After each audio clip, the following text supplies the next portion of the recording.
all of them as well. What a move from the 48. Oh, look at this, and onto the straight they come.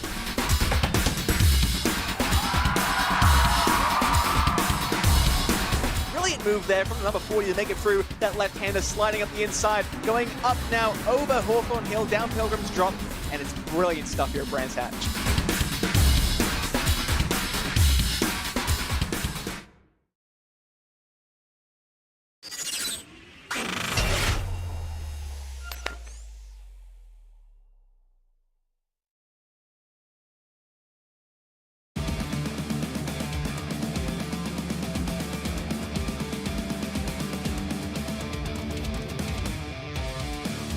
Well, it is time to end the triple header to open the season here at the British Formula 4 Esports Championship as we head for our third consecutive week of racing. This time it's to Norfolk and it is to Snetterton, the 300 layout. Yet another one of these classic English circuits made from an old Air Force base back in the 1950s. It's a fantastic track. It's a tricky track, one with lots of complex corners. It's myself, Lewis McLean, and Cam Rogers to take you through the evening once again. We love this. We've got the Formula 1600s. We've got the Formula 4s coming up. We should be in for a lot of fun, Cam. Yeah, absolutely. 4 races, so plenty of action, and especially from what we saw at Donington last week, so much fun. All the overtakes, all the side-by-sides, and a lot of race strategy as well with when you want to hit the front with how the slipstream works in this car. So yeah, really looking forward to another circuit. It's going to be quite a tricky one once again. Yeah, of course, you know, this circuit does deliver in all of that difficulty, especially in the Formula 1600s, which will be up first. 2 races and the qualifying session. Qualifying presently underway. We'll see how that is unfolding in a moment's time. Of course, we'll get into the first of those 2 races, 15 minutes of those. Then we'll get the reverse grid draw, the spinny wheel. We all love it. And then we'll be taking a little bit of a break from the Formula 1600 before we get into the British Formula 4s qualifying and race. And then we'll come back for the second race in the Formula 1600, of course, that one being the reverse grid race. Here is the calendar. Like I said, it was a triple header to start out the season. We begun at Brands Indy, went to Donington National, and now we're at the Snetterton 300 before we take a couple of week break. Alton Park International will be up after the break before we go to the Silverstone Grand Prix circuits to Knockhill, which will be a challenge for most. Great track before we end at Donington Park Grand Prix and Brands Hatch Grand Prix at the end of the season. Another triple header to end things. Here are things in the point standings after the both race victories at Donington Park from Henry Moore. Now looking really strong in the championship, 39 points ahead of Ciro Zambra. Dana Moore did not have a particularly solid experience in the circuit in the Leicestershire. Of course, Jason Cooper also keeping in 4th position, a point behind Dan and Moore. All of them, Cam, are losing significant ground, though, to Henry Moore at the top of the standings. They might well be getting a little bit of concern on them, but of course, long season, still 6 rounds and plenty of time to claw that gap back. Yeah, a lot of races, but the gap is starting to get to that point where you're getting a bit concerned, aren't you? So almost that 40-point mark. So yeah, this is squeaky bum time for the drivers. The next couple of rounds here at Snetterton and then Alton, they really need to try and focus on getting those points on the board, because otherwise Henry Moore will be so comfortable he can sort of relax a little bit and even just finish inside the top 5. Let's take a look at that around the circuit. Of course, one of the longer ones on the calendar, coming out of the final corner at Murray's and onto the Senna Straight. Slightly shorter from memory than the Bentley Straight, which runs over the back end of the circuit. Quite quick up towards turn 1 at Riches. It's a very tricky corner. It is possible to make a move into here, but it's more about setting this corner up.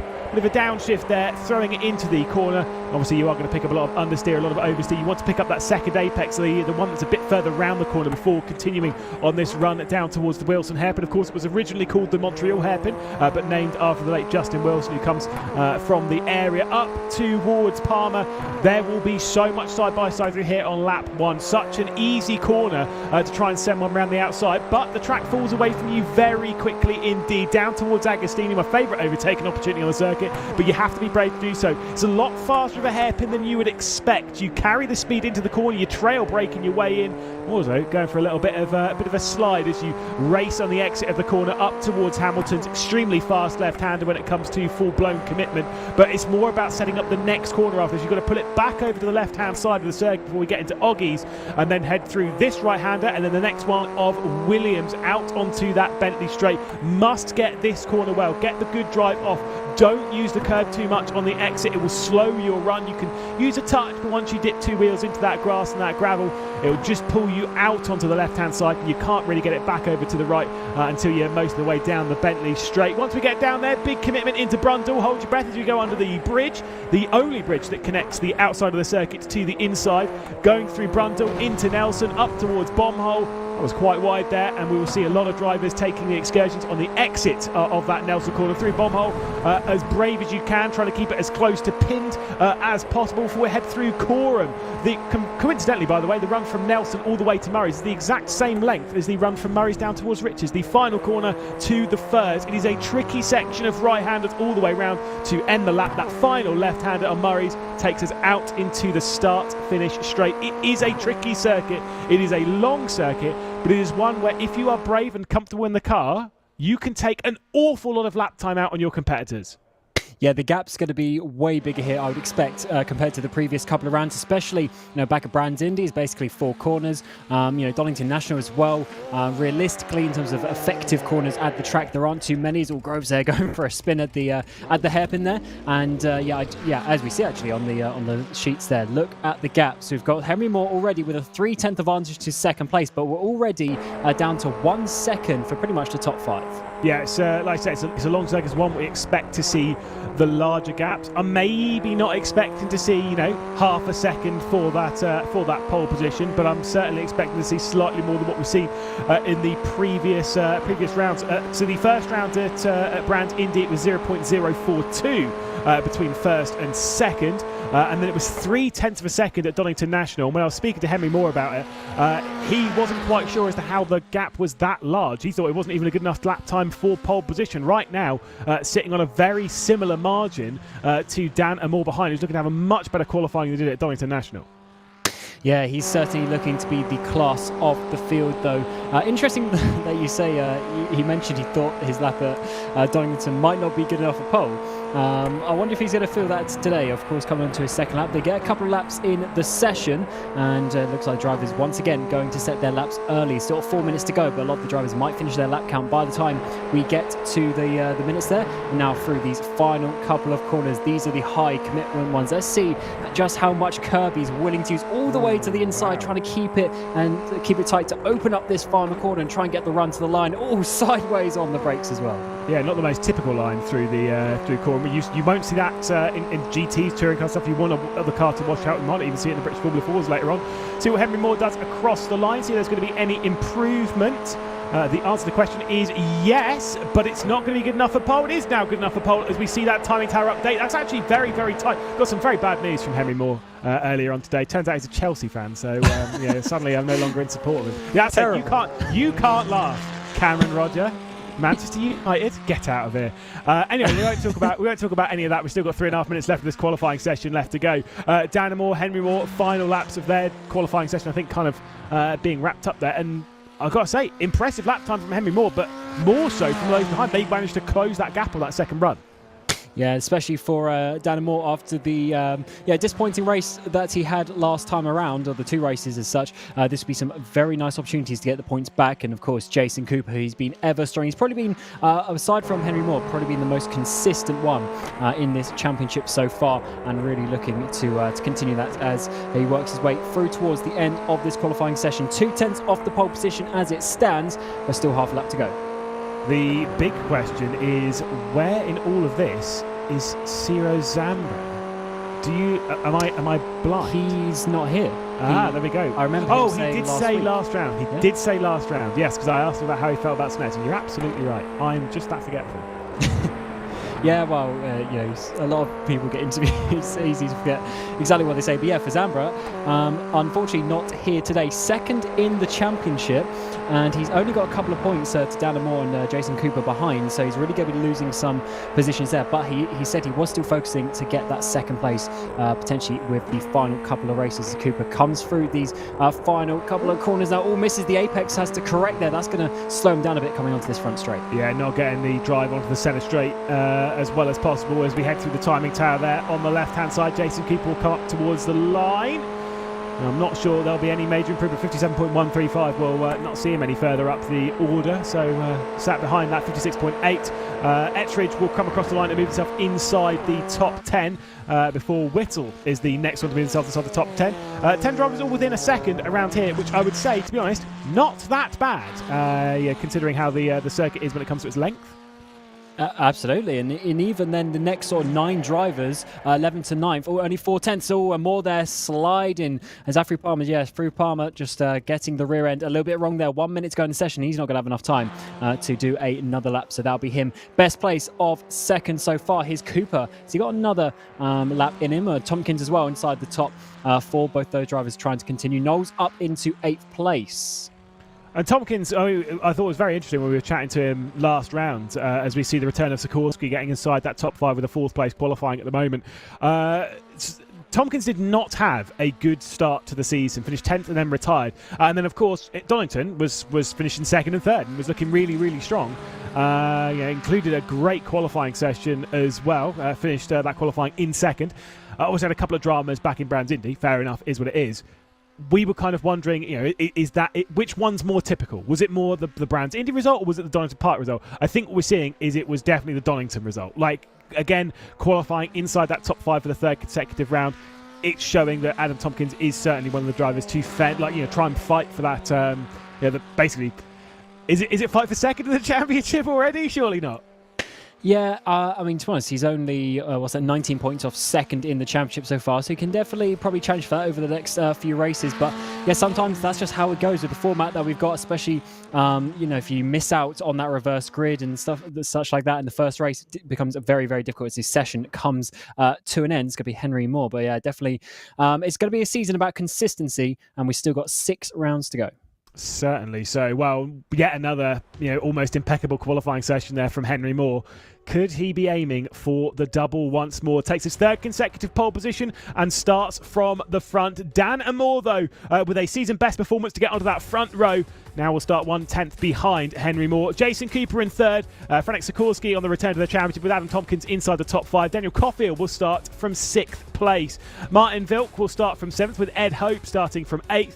Cameron Knowles and Ronnie Smith at the back end of the top 10 after some solid pace in the previous round. Owen Whittle and Simon Ball continuing on that performance, trying to work out a little bit better, but unfortunately going a bit slower than at Donington Park. Oliver Ettridge and Jack Badger 13th and 14th with William Hope, Crispin Williamson, and then we've got Brandon Loudon and Jordan Groves in 18th position. These drivers all being outside of a second to pole position. Matthew Crisp, Mac McFarquhar, Aaron Mensah and Isaac Phelps starting from the rear of the field after not setting a lap time in the qualifying sessions. Big shame for him. Obviously had a couple of rounds being inside the top 10 in qualifying. This one not going quite as strong. It does have a lot of penalties to his name. In fact, has lost 5 points this championship courtesy of penalties. That is more than anyone else can. Yeah, and they are the silly points to be given away. But it's certainly, some nice racing action coming your way, and hopefully we get the drivers producing some nice side-by-side action. But the first lap around here is always very tight, so especially in this sort of first-second sector, really look out in those hairpins for some contact. Well, Dan Amore will take into that 2nd position. Of course, is looking for a much better run than they had at Donington Park. It was a bit of a struggle back then. No podiums to their name before starting out the season. Of course, with that race victory in the 2nd race of the championship and a podium in the very first. They have to work their way up from that position. Certainly can race this Formula 1600 car. We'll see if he can take on Henry Moore, who'll start this one from pole position for the 3rd consecutive time in the season. They are underway with that run down towards Riches for the first time. Clean launches from all inside that top 10, top 20. The entire grid getting off nice and clean. Better start, though, from Jason Cooper. He's going to try and get around the outside of Dan Amore heading through that first corner of Riches. Big sends in the background, but nothing too major. I think the drivers likes of Ronnie Smith are trying to work their way up in the early stages. Yeah, the only one I really saw is Cofield dropping back just a little bit there, and that 72 machine on the outside. He's now got the 13 machine of Cam Knowles trying to go side by side through the hairpin up towards Palmer's for the first time. Evans got to make sure they get through this corner rather nicely side by side there in the midfield as well. They continue going on as that is Knowles, I think, just getting squeezed out for that 8th place. Ooh, a couple of spinners and stuff in the background. I think Crispin Williamson is involved in that. Simon Ball also having some problems in the background. Cameron Knowles going out a little bit wide. A couple of side by side moments up here. Sikorsky, Tompkins. Tompkins having a little bit of a look down the inside of Sikorsky, coming up the run towards Hamilton. This is a look at Jason Cooper. He's presently sat in that third position at the moment. Oh, there's a bit of contact there. That was on the back of Tompkins. That was Martin Vilk just making a contact with the rear. Thankfully, comes out all right as Ronnie Smith works his way past Ed Hope.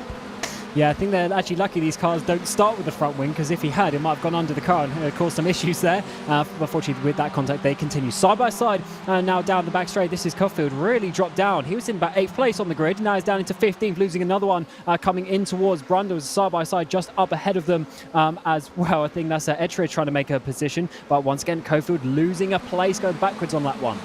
Yeah, I mean, it's not really it's not a normal overtaking spot unless you are exceptionally brave. Going down into Brundle. But having a chat with a couple of these drivers, they were saying that this will probably be one of the hardest circuits to pass at, despite having some enormous straights.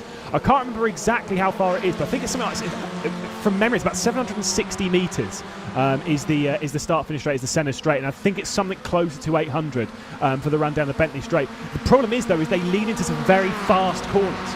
Obviously Brundle into Nelson, and then this one up towards Riches. Such a fast corner. It's so hard to get an overtake done into here. You have to prepare it into the next corner, as we can see Ronnie Smith now working his way past Martin Vilk. Smith's got the overtakes done, that's for sure, starting from, what was it, 10th position, now up to 7th already. It's 6th already.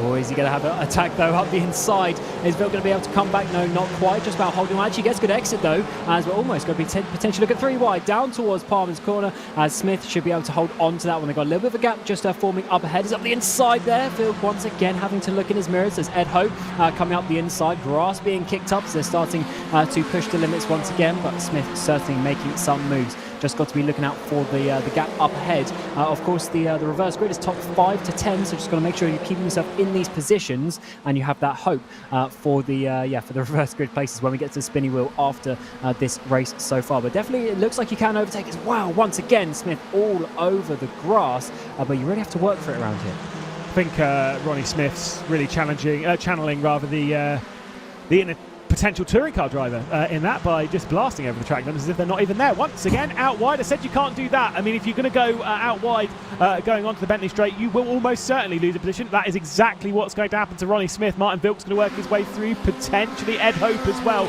both trying to freight train their way around the outside. Ronnie Smith sends it back in as they head through Brundle, now into Nelson. The outside line will go the way of Ronnie Smith. That is brilliantly held from Smith, working their way back around the outside through Nelson, now into bomb hole, side by side behind all of that. Ed Hope, Jack Badger trying to get to the inside.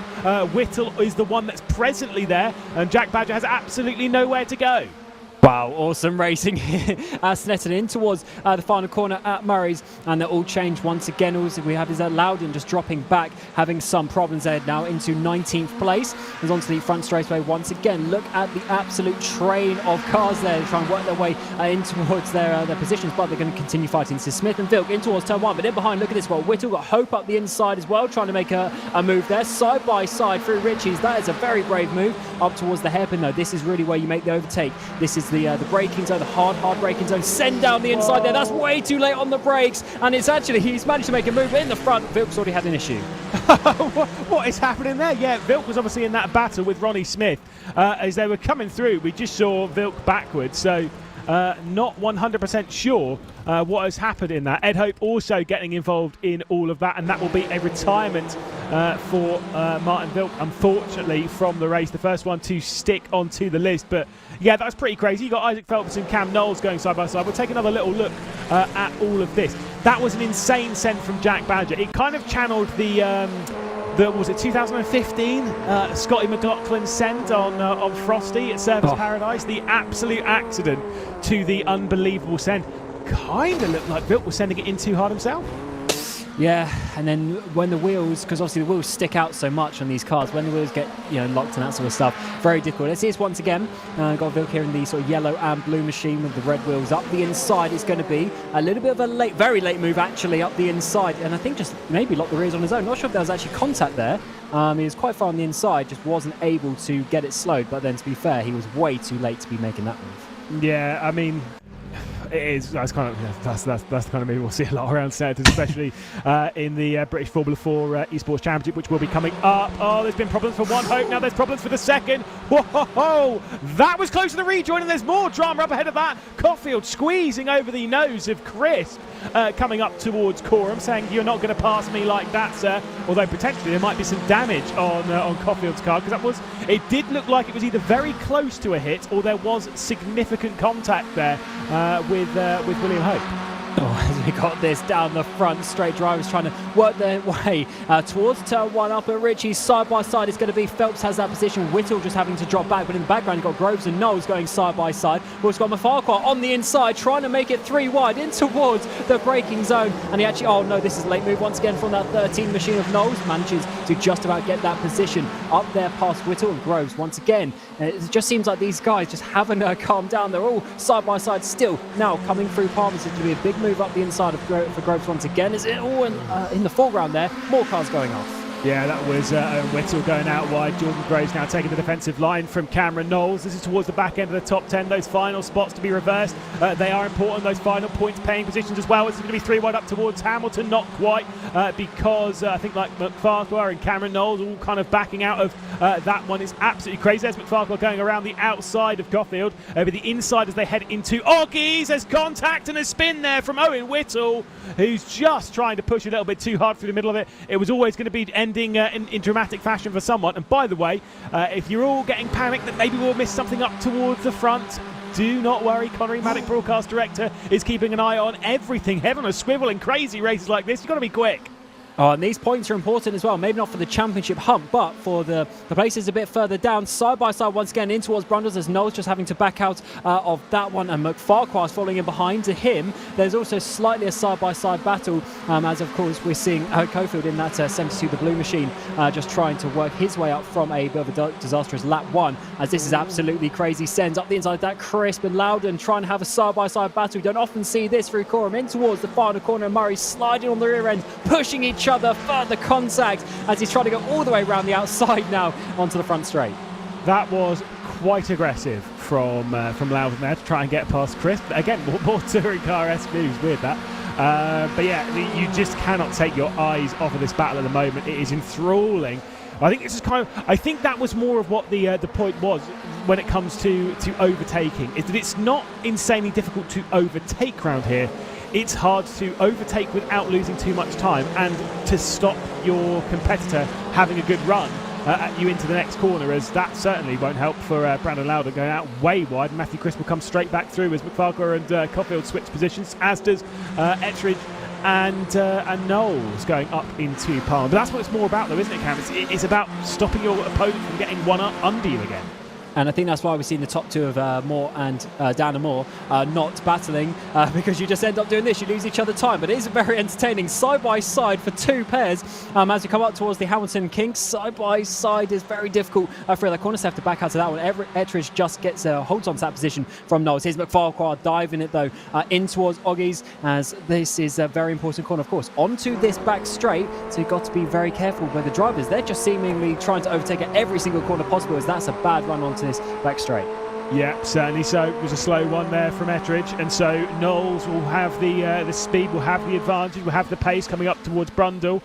Big commitment around the outside. If you can make it stick, it'll give the inside for Nelson. A little bit of grass being kicked up from Cam Knowles. Now will pick up that 10th position, working their way straight through. Chops off the nose of the 57 of Oliver Ettridge. Now Mac McFarquhar's going to work their way through, coming down into bomb hole. Give them the inside run, potentially going through Coram, but I'm not sure they'll want to really commit to that move. We've seen a couple try, including Coffield, who's trying to get to the inside of Ettridge, heading into that final complex. And you've got that outside run coming from Matthew Crisp, who's going to get done by Brandon Loudon once again in that section of corners, it looks. But this is 7 cars battling onto this front straight as we come out inside the final 5 minutes of this first race for the 1600s, coming towards turn number 1. Ettridge just holding on, but look in behind. Ettridge just getting that move, I should say. Big contact there, might be in towards Rich Heath. They finally get themselves into some sort of order, as Will Hope just losing out from that one. Cofield and Crisp get him up towards the hairpin though. Once again, late braking between all of them. They always look just towards the inside and have a bit of a think. unfortunately just find enough place for themselves. Badger gets past Phelps though, in towards Palmer's. God, these guys are overtaking absolutely everywhere on this track. They continue side by side in towards the braking zone of Agostini. As you say, Lewis, a very wide open sort of hairpin, and Badger's going to have to back out of that one on the outside. Yeah, might go for the up and under coming up towards Hamilton, but I don't really recommend that one. By the way, in that fight for 10th place, kind of got to speak a little bit about that because obviously for some drivers, so for Ettridge, for Oliver Ettridge, first point of the season, potentially there. For likes of Mac Farquhar, first point of the season, potentially there. Big send down the inside of Cameron Knowles, who's looking for a third point of the season, but it'll be the third time finishing in that 10th position. So a lot of them fighting over, yes, it seems like very small things, but all these small things add up, and that's before you even consider about it being in that reverse grid. Brandon Loudon, by the way, is the highest one of the challenge winners group, 7th place. Oh, this is awesome battle once again in towards Brundles. No one's going to try and go around the outside there, which is probably a good idea as it stands. Very interesting battles though coming.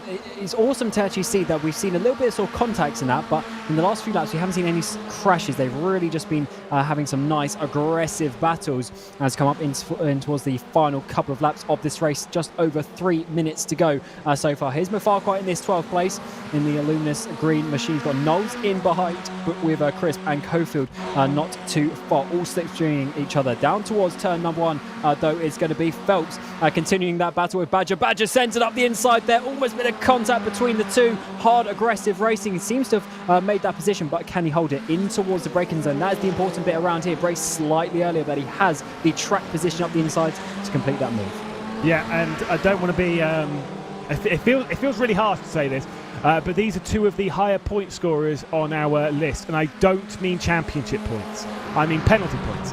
Isaac Phelps is the leader in that category with 5. Jack Badger's joint with quite a lot of people third with 3 penalty points. It's only Mac Farquhar, by the way, who's got more than that. But still, involved in that fight, yes, I know it's a small thing, but my point being is that they've both picked up penalty points. They don't really want to pick any more up in contact with each other. Yeah, it's not the... you don't get a record for getting the most penalty points because unfortunately they're minus points. So definitely something you want to avoid as much as you can throughout the championship. As we always say, every point counts. Here's Badger though on to the Bentley straight here. A bit of bum drafting there, pushing his rival Phelps just up ahead. We're going to be coming up to 1 lap to go in this race at the stripe. Of course, still about a quarter of this lap to go in towards this very fast Brundle sequence in towards Nelson. Got to slow it down for that very big anti-cut on the inside, but he seems to be getting through nicely. Not obviously looking to overtake through this part of the track, but needs to set him up for the final lap. That is just coming. Cofield and Hope having a battle in behind. Bull's got the pair of them actually. So they've obviously had some sort of issues as they started to spread out. Here is the final lap though. Henry Moore leading the way. Yeah, we've not seen this battle at all this race because Dana Moore's been sat behind and sitting comfortable. The run into Riches for the final time. Dana Moore is going to try and attack for the race lead. Henry Moore presently holds it, looking at his 4th victory of the season. Jason Cooper is in tow, yet to take a win this season. Dana Moore obviously the only one to have defeated Henry Moore. That was in the reverse grid race at Brands Indy. This time it doesn't look like it's going to work because Jason Cooper, with the run off the Wilson hairpin to the outside going through Palmer, has got to be brave through here. Certainly does. There's a big curb and sort of grass sequence as well, which he uses all of. Now down in towards this next hairpin around the outside. This is going to be very difficult for Cooper, but what he can do is at least slow more down onto the next sequence of corners, which he does. Around the outside, it is going to be trying to get a bit of a switch back. This is basically given Henry Moore potentially this win, but Cooper still wants to get the 2nd place in towards Hamilton. And then Oggies, this is another good overtaking opportunity, but you've just got to hold onto the inside line for Dana Moore. Doesn't need to. Cooper not quite close enough. Whoa, Cooper's made a mistake as well. He's outdone himself going into Oggies. For Dana Moore, I promise you, his chance at a race victory isn't fully done. If he nails this run of the Bentley stretch, he'll pick up the slipstream. We'll close back in. But you've got to be a brave man to try something Coram into the final corner at Murray's, right? I mean, it's a move that's possible. It's just risky. Oh, it's certainly risky, but risk is what you have to take to get these race victories. And I tell you what, he has really closed in. I know it's a braking zone and sort of happens naturally, but I'd say he's even closed in more than the Concertina effect. And the Moore now just has 2 final corners, but can he get close enough for a final dive onto the grass? No, too deep there going through Bommel. By the way, I said that Henry Moore was a Chelsea fan. It clearly appears that Danamore, also on the right-hand side of your screen, is also a Chelsea fan. It's disgusting from the pair of them, but it's absolutely fine. They are going to bring it up towards the line. It is a 4th victory of the season in the Formula 1600s from Henry Moore. Once again, pole position, race victory. Even he knows what it is. 4 up towards the camera. Will there be another back-to-back result? We'll have to wait and see. Big drag race out through the final corner, though. Jack Badger trying to work his way past Isaac Phelps. These two have been close all the way through the race. It seems like they're going to be close up towards the line. It is so tight. 100th of a second from Isaac Phelps, beating out Zach Badger. Jordan Groves and Mac McFarquhar will come across the line inside the top 10. Matthew Crisp missing out by a tiny margin. He'll hope that reverse grid result is not 10. Yeah, that will be a tricky one if you just lose it to the line. We have had some of the lower numbers actually, so maybe just by chance it might be up towards number 10, and that'll be a horrible one to lose it, as it's so important for the race result, potentially for the next time around. We will get a spinny wheel, and therefore we'll get the grid number for the reverse for the next race. Well, here we go then. Spinny wheel, as per your request, Mr. Roger. What are we going to get? Numbers between 5 and 10 will decide the reverse grid. Oh, it might be 10. Oh, it might be 10. Oh, it is 10. Don't you dare. Don't you dare. Oh, it's 7. Oh.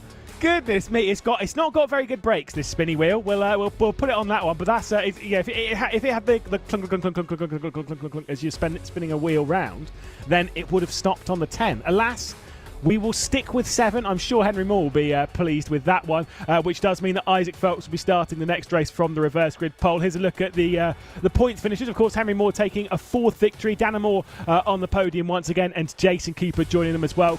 Bit of a mistake late on, dropped them out of the chances of taking the race victory. Adam Tompkins and Frank Sikorsky on a return to the championship will finish in 5th. Ronnie Smith in 6th, with that tight battle as well behind Isaac Phelps. Jack Badger separated by 100th of a second up towards the line. Isaac Phelps coming out on top in that, which does mean that Jack Badger missed out by 100th of a second. Jordan Crows and Mac McFarquhar round out the top 10 as we see those drivers that will not be reversed in the next race. Matthew Crisp, Cameron Knowles, Simon Ball, Aaron Mensah with Daniel Caulfield, of course, Whittle, Loudon and Ettridge, the drivers that finished on the lead lap. William Hope finishing a lap down. Crispin Williamson finishing in at 20th, a couple of laps down. Of course, that bonus point, by the way, will go to Jason Cooper for the fastest lap. Martin Vilk and Ed Hope taken out in that instant, going into that hairpin.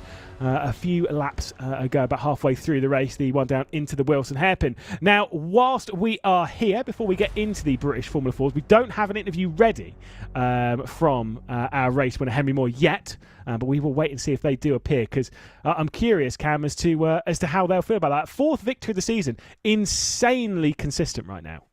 Yeah, 4 out of 5 races. That's a really good percentage so far. And to be honest, he just looks like the strongest driver in the field, not only from the pace-wise, but he seems to be so comfortable leading at the front in all these races and then being able to defend on the final couple of laps. I'm more possibly, could have done a little bit better in that the first couple of corners on that final lap. Into Richie's well on the outside, then again into the hairpin, but Moore just covered him off there on the inside, and that gave the opportunity for Cooper. So maybe a little bit of racecraft coming there might have helped him out, but still, Moore is just so strong, and you have to do your best to beat him. Yeah, I mean, like I say, your timing has to be perfect to take on a driver of that caliber, it seems, at this point. But, Danamore, we saw from Zero Zambra about kind of weighing it up at the first round of the season as to when to attack Henry Moore. I'm sure the rest of the grid will also learn. Speaking of which, by the way, I think we're ready for interviews, because I think Henry Moore is waiting for us, so we can catch up with him, figure out exactly what his position was, where he was feeling about his race, and understanding exactly what it takes to win 4 of these races from 5. Henry Moore joins us. Hello, mate. Another one. That one looked comfortable or not? I wouldn't say comfortable. I mean, Dan was on me the whole race. I had to drive perfectly. I made a few too many mistakes, but yeah, really happy with the win. Well done to Dan and Jason for the podium. Now, when we were talking about this, before we went into the broadcast today, we were having a discussion about how this circuit is hard to pass at. Is that, once again, is that being hammered home to you now, like seeing it in the race? Was it easy to defend, but it was just about not making a mistake in the race, or did you have to really work on that defence throughout? No, Dan played it really smart, to be fair. Just waited behind until the last couple laps where he made a few moves, but I can see why it's hard to overtake, but yeah, I mean, I just defended on the inside every corner. Not much you can really do around the outside turn 1 and 2, so yeah. Well, the reverse grid is 7. It was nearly 10. It was very, very nearly 10. But you've got off a little bit lightly there. So with it being 7, what's the percentage chance of going for a 4th consecutive win and a 5th in total? No, I don't think it's very high. As you said, it's quite hard to overtake here, so I'll just do my best, try and get some decent points, and yeah, happy with the first win. That's all that really matters from now. Well, best of luck. Get prepared for the next race and take a deep breath. Well done. Thank you. Here we go. A 4th win of the season from Henry Moore. Once again, looking insanely strong as things run through the championship. I think we should catch up with Dan Moore as well, finishing in 2nd position of that before we go into the British Formula 4 Esports round. Dan, what happened there? Was there any chance that you get past Henry, or yeah, was it just a mistake a little bit too late, pushing too hard, trying to find a way through? I think it was just kind of one of those things where, at the start of the race, I just had in my head, like, Henry, so far, let's be honest, he's been really the quickest guy in this series. And I was like, he's stuck on pole, I'm 2nd. We may as well do our best to get away from the pack. I mean, Jason hung on to us as well, so it was us 3. And then I think 4th and 5th had a bit of a battle where they dropped out of tow and we could pull away a few seconds. And that gave us a little bit of leeway to battle on the last lap. But I just kind of got some points in my head. I was just like, there's not really any point in battling that hard. It's only round 3. I had a bad Donington, so I'll do my best to not score lower than that, so I can make sure that's one of my drop rounds and just get the consistent points, really. Has the bad Donington affected, you said it there, but has it affected how you're approaching these races? When it comes to the amount of risk you're taking, would you think you'd be driving differently now if you hadn't had that Donington round? Yeah, I'd probably be maybe a little bit more aggressive going for the extra 7 points for the win, but I'd still be thinking about all I need is the consistent points, because everyone's going to have something happen to them in this series, because it's pretty chaotic, should we say. Certainly is. Well, you get yourself ready for the reverse grid race coming up a little bit later, and we'll head over to the British Formula 4 Esports stuff. Cheers, Dan. Thank well you. done. Thank you. There we go. Another podium finish there, returning to form. Cam, like I say, exciting stuff in the Formula 1600s, but heading into the first of the British Formula 4 side of things. This is where things get exciting, get different, get tricky, of course, because once again, British Formula 4 Esports has been fantastic so far this season, and I expect very much more of the same thing. You can see the calendar here, of course, same as what we saw in the Formula 1600s, Snetterton 300 to round out, again, this triple header start to the season. Alton Park, Silverstone, Knockhill, Donington, Brands, Grand Prix Circus, those final 2. But here at Snetterton, one of the longest laps we'll see all season. Silverstone will be the longest. There is the run of what we're doing today. 2 20-minute races. Qualifying will be underway pretty much now. We'll check out what's going on in that one. And of course, the same spinny wheel, the same reverse grid race. We'll be having a break between race 1 and 2 as we see the second race in the Formula 1600s. And again, they're playing for cash in this one. Teams champions get $3 grand, $2 grand for second, $1,500 for third, and of course, $1 grand goes the way of the drivers' champion as well. So it's a pretty nice reward. Absolutely awesome prize pool there, and it's looking really nice in the championship as well for Pete Berryman. Of course, getting the double victory despite the reverse grid, managed to win both races at Donington, and it's gifted him a really nice 23-point lead already. And with how close it is in behind, that's already a nice step. It's even looking slightly better, courtesy of a 3-point penalty for Remy Gilbert. Of course, one of his sort of sister teammates, Gordy Much, sitting in that 3rd position, winning the first round of the season, but struggling a little bit of retirement. 4th and 8th last round. Donington was fine, but did have damage in the reverse grid race. Has not had the best luck in those reverse grids. Of course, we should check out the Teams Championship as well and see how things are unfolding in there. It's Stormforce Racing ART at the top and looking pretty strong right now. Of course, Pete Berryman along with series champion Luke McEwen behind the wheel of that.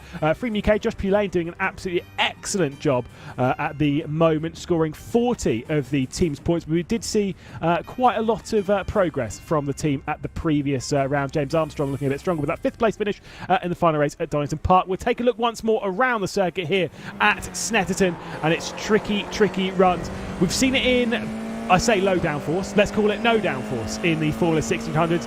We slap a couple of wings on, add a little bit extra power, take it up to 160 brake horsepower, and now we'll take a run around Snetterton on board.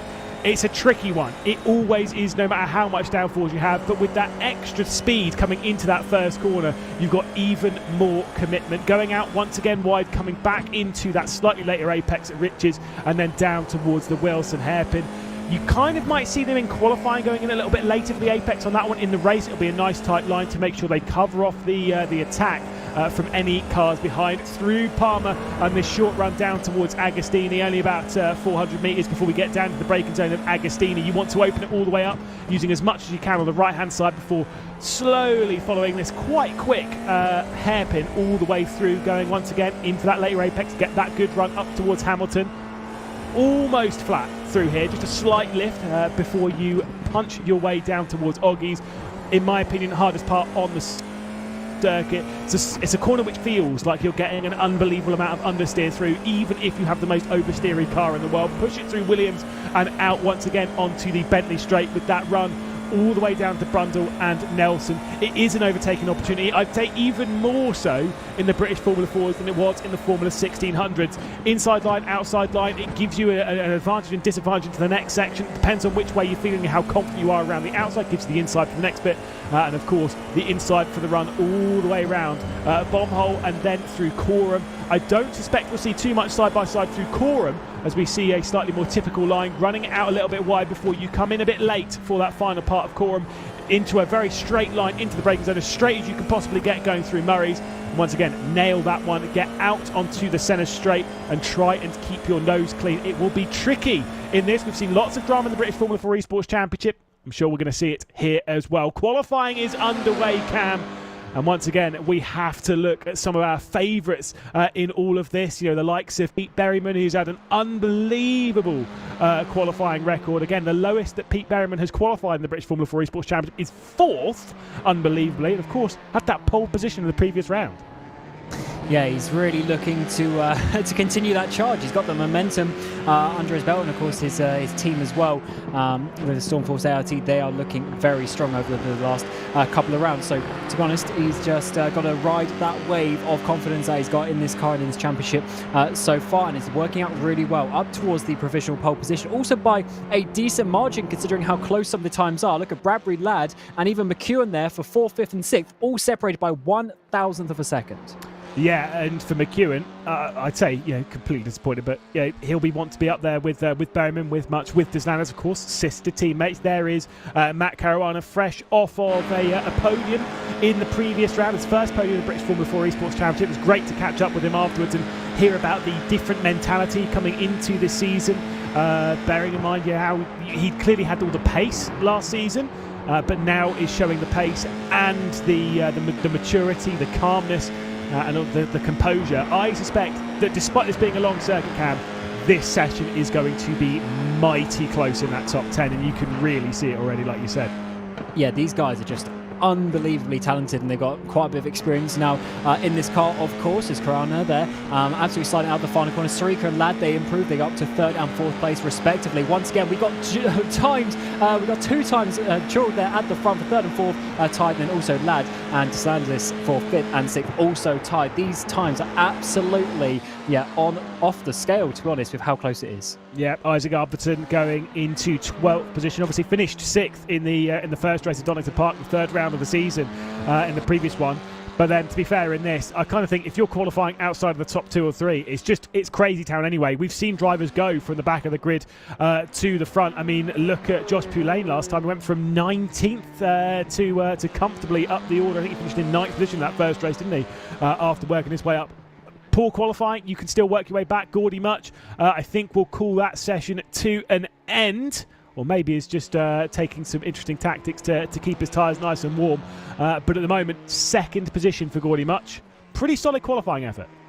Yeah, that's really good. And he's been right up there over the course of the championship so far. So to be fair, he wants to keep that consistency. He's been one of the more consistent drivers, I'd say. Of course, he had the retirement in the 2nd race, but still looking very, very good over the course of the championship. The issue is when these times are so close, any of these drivers realistically could have a so-called good lap just by improving by 1/10 of a second, even half a 1/10 of a second in some of these cases. So that's why you've really got to be absolutely on it. Every single input needs to be perfect with how you get on the power, with how you get that weight transfer in the car in the corners.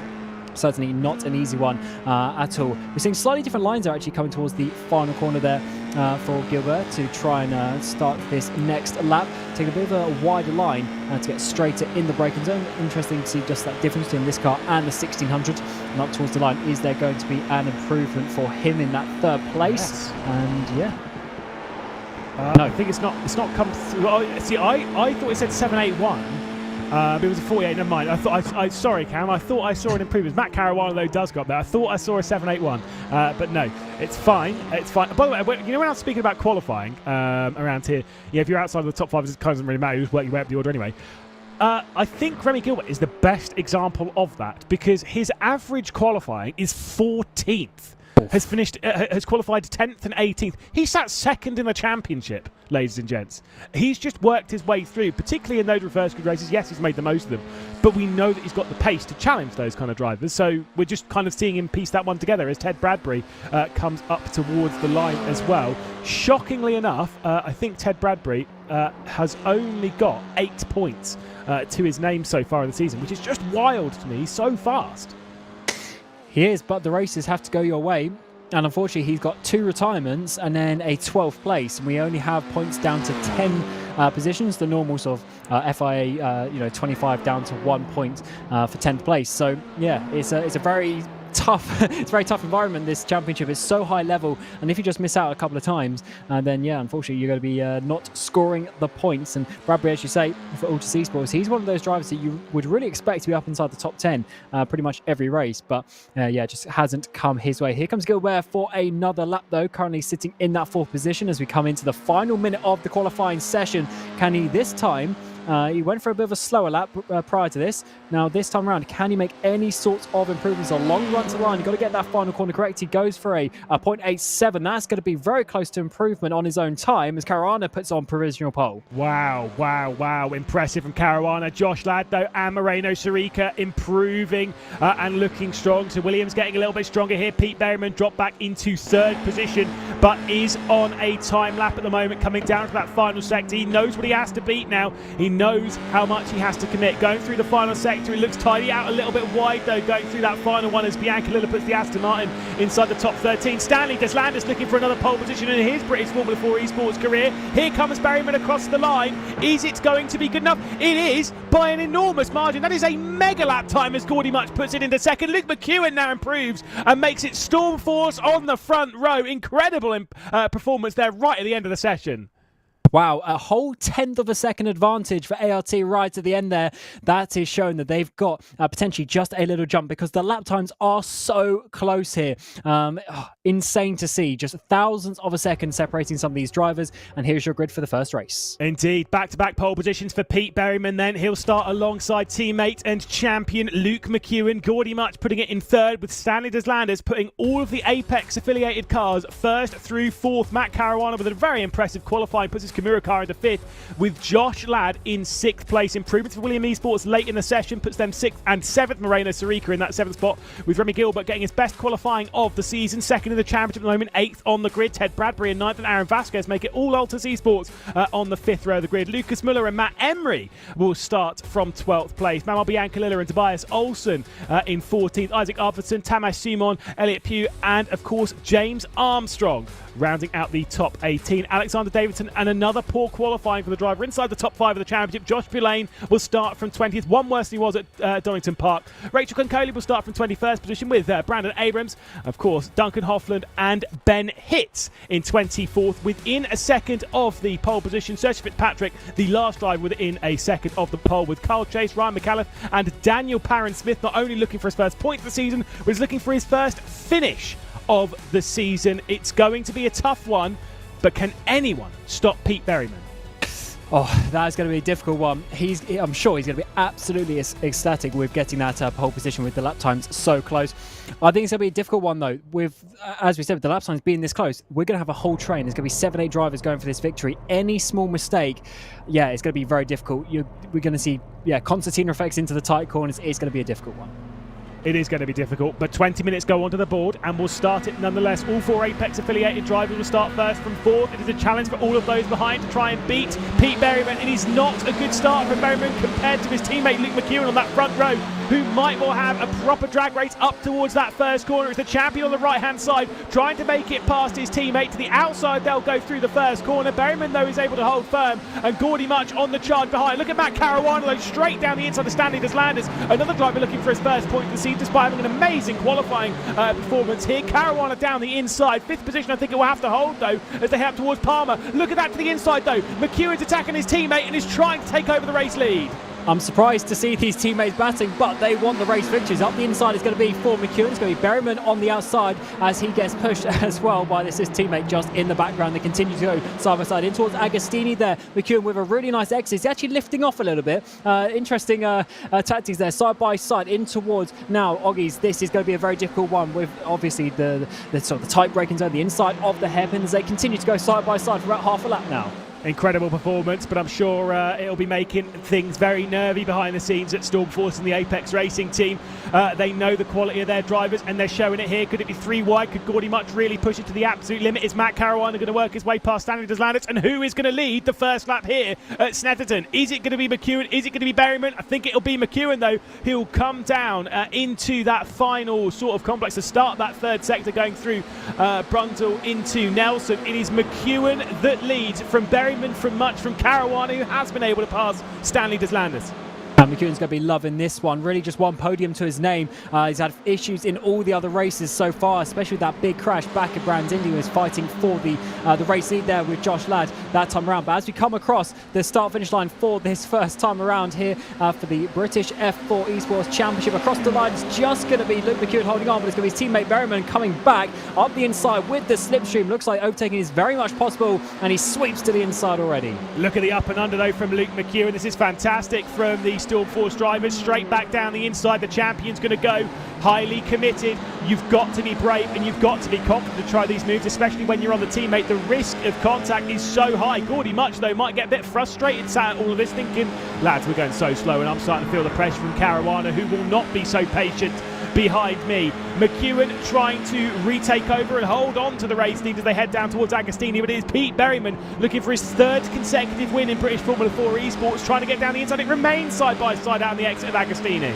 This is absolutely insane, especially, as you say, it's between the teammates and they're fighting so hard at the front. McEwen just got to about a car length lead there. Up towards the front. In the background, though, Sarika sends it up the inside of DeSantis, and that is going to be his teammate as well. Josh Ladd trying to push through on towards the Bentley straight, though. Sarika should just about complete that maneuver, but here is Josh Ladd. That's going to be an important one. He's going to get the slipstream from his teammate down this straight up towards Brundles. That should be the overtake complete, because I don't think DeSantis is going to be able to hold on, and yeah, he's going to have to back into that one, just showing you how important that slipstream is, and a bit of team play there from the Williams guys getting past. Yeah, I mean, I'm going to say, if Moreno Sharika and Josh Ladd work together here, they genuinely can do something about the Apex Racing domination, especially if they work a little bit with Matt Caruana sat in that 4th position. There is the opportunity. You've also got Remy Gilbert joining into this fight. Stanley Deslandis going backwards. He's not having a particularly good second season of the British Formula 4 Esports Championship. Obviously had a couple of very impressive runs back in 2022, but we're not quite seeing that form from a driver who has won a race, who has got a pole position, who has got a few podiums to his name, but he's just not quite showing it this season. Maybe the strength of the field has gone up even more so as McEwen once again passes Berryman in the first corner. Yeah, it's funny to talk about strength of field. The top about 7, all pretty much 9 8K rating. Insane talent we have on this field. Here's Ted Bradbury coming through Palmer's. Oh, losing the rear end. Huge contact there with the Gill car. And unfortunately, one of the Sim Race Sweden's also getting involved there. Big contact. And a couple of drivers already out of the race so far. Yeah, further cars in the pit lane. Yeah, and obviously Freem UK being one of these that got really affected on that first lap, because Josh Poulain is out of the race. Oh, that was a big one for Benedict Hits. I think that was definitely contact from one of these Sim Race Sweden cars on the inside, but probably didn't notice 3 wide, turned a little bit. Big shame there for Dur Esports. Yeah, very aside there, because it's so disappointing for Hits on the outside. Couldn't really do a lot about that. you know, he's sort of stuck there, unfortunately, at that point. Berryman has dropped down into third place, so he's battling with a teammate, McEwen, in towards Richie's at the first corner, but the outcome is Goody Much managed to get past him, so hopefully there's no damage or anything for Berryman. It might have just been a tiny little mistake. Caruana now coming from in that third place, but McEwen should be loving this one out the front after some really hectic opening couple of laps. Yeah, I think Gordy Much might sit himself between the two Storm Force cars and say, no lads, let's calm this down, shall we? Although I've spoken to Gordy a few times. I don't think that's the case. That's not in his repertoire. We'll have to wait and see what he can do in this. Maybe he'll go after his second victory of the season. I'm sure things might calm down for a little bit throughout the middle part of this race, but I think it might take some drama to get into that point as we ride on board with Matt Caruana. This is what I'm saying about Caruana. I think last season he would have absolutely gone for that, whereas now you heard him lift out the throttle, being more patient, thinking about the long game, keeping himself involved in this fight. We'll try something later on in the race. Now's not the time.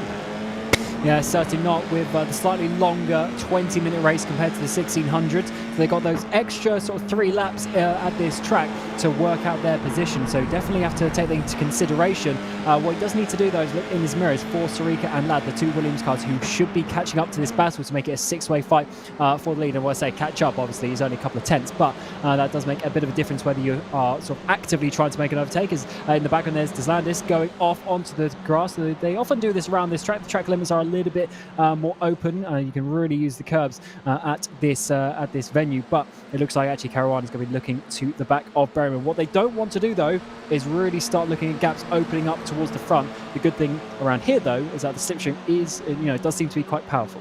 Yeah, certainly. So obviously, yeah, the straights being best part of half a mile long. In fact, I think over. No, it's just under half a mile. 800 meters is half a mile, and so I think that both the Senna Straight and the Bentley Straight are just under that half mile. Basically, they're pretty long, which does mean you pick up an awful lot of slipstream on them. And these cars do dish out quite a lot anyway. They're in that sort of like low to medium downforce range, but they do actually kick out quite a lot. But because they don't have very much power, being obviously just 160 brake horsepower, anything is an assistance. There is a look down the inside and a big one from Isaac Arvidsson trying to work his way past the number 57 of Tamash Simon. Now working his way past in all of that, but having a little bit of drama behind him as Ryan McAuliffe trying to work his way through as well. He's trying to bump draft up towards the outside of Richie's. That's a very difficult manoeuvre. He's going to hold it there round the outside. I think it might just be squeezed out just a little bit. Dives it then to the inside there. Does McAuliffe down the inside of the hairpin. Lovely switchback manoeuvre there to make that move. And they just about avoid contact on the exit as well. Wow, that was brave.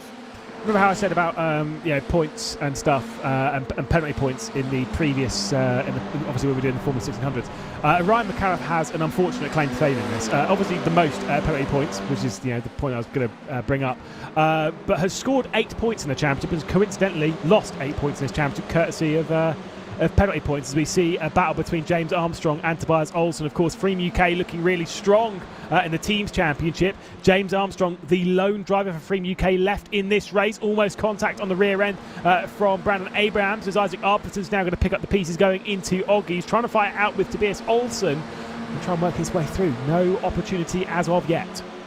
Yeah, Olsen, of course, very strong in this machinery, but just hasn't put together the season so far that he would have wanted, and his team Arvidsson as well. Really, really strong drivers, but unfortunately, just getting involved in a couple of contacts. Always in the background, further contact there as Olsen just squeezes off the 47 machine there of Armstrong coming through. I mean, difficult corner there, to be fair, but I wonder if there's just a little bit of undue contact.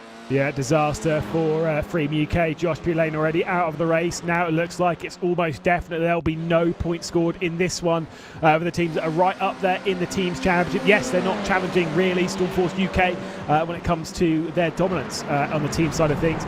Wasn't in contact, it's just a solo mistake really. Got highly committed in there, maybe a little bit unsighted. Touched a bit too much of the curb on the inside, maybe even just a little bit of a breather on the rear end of Olsen, but yeah, easy done. Yeah.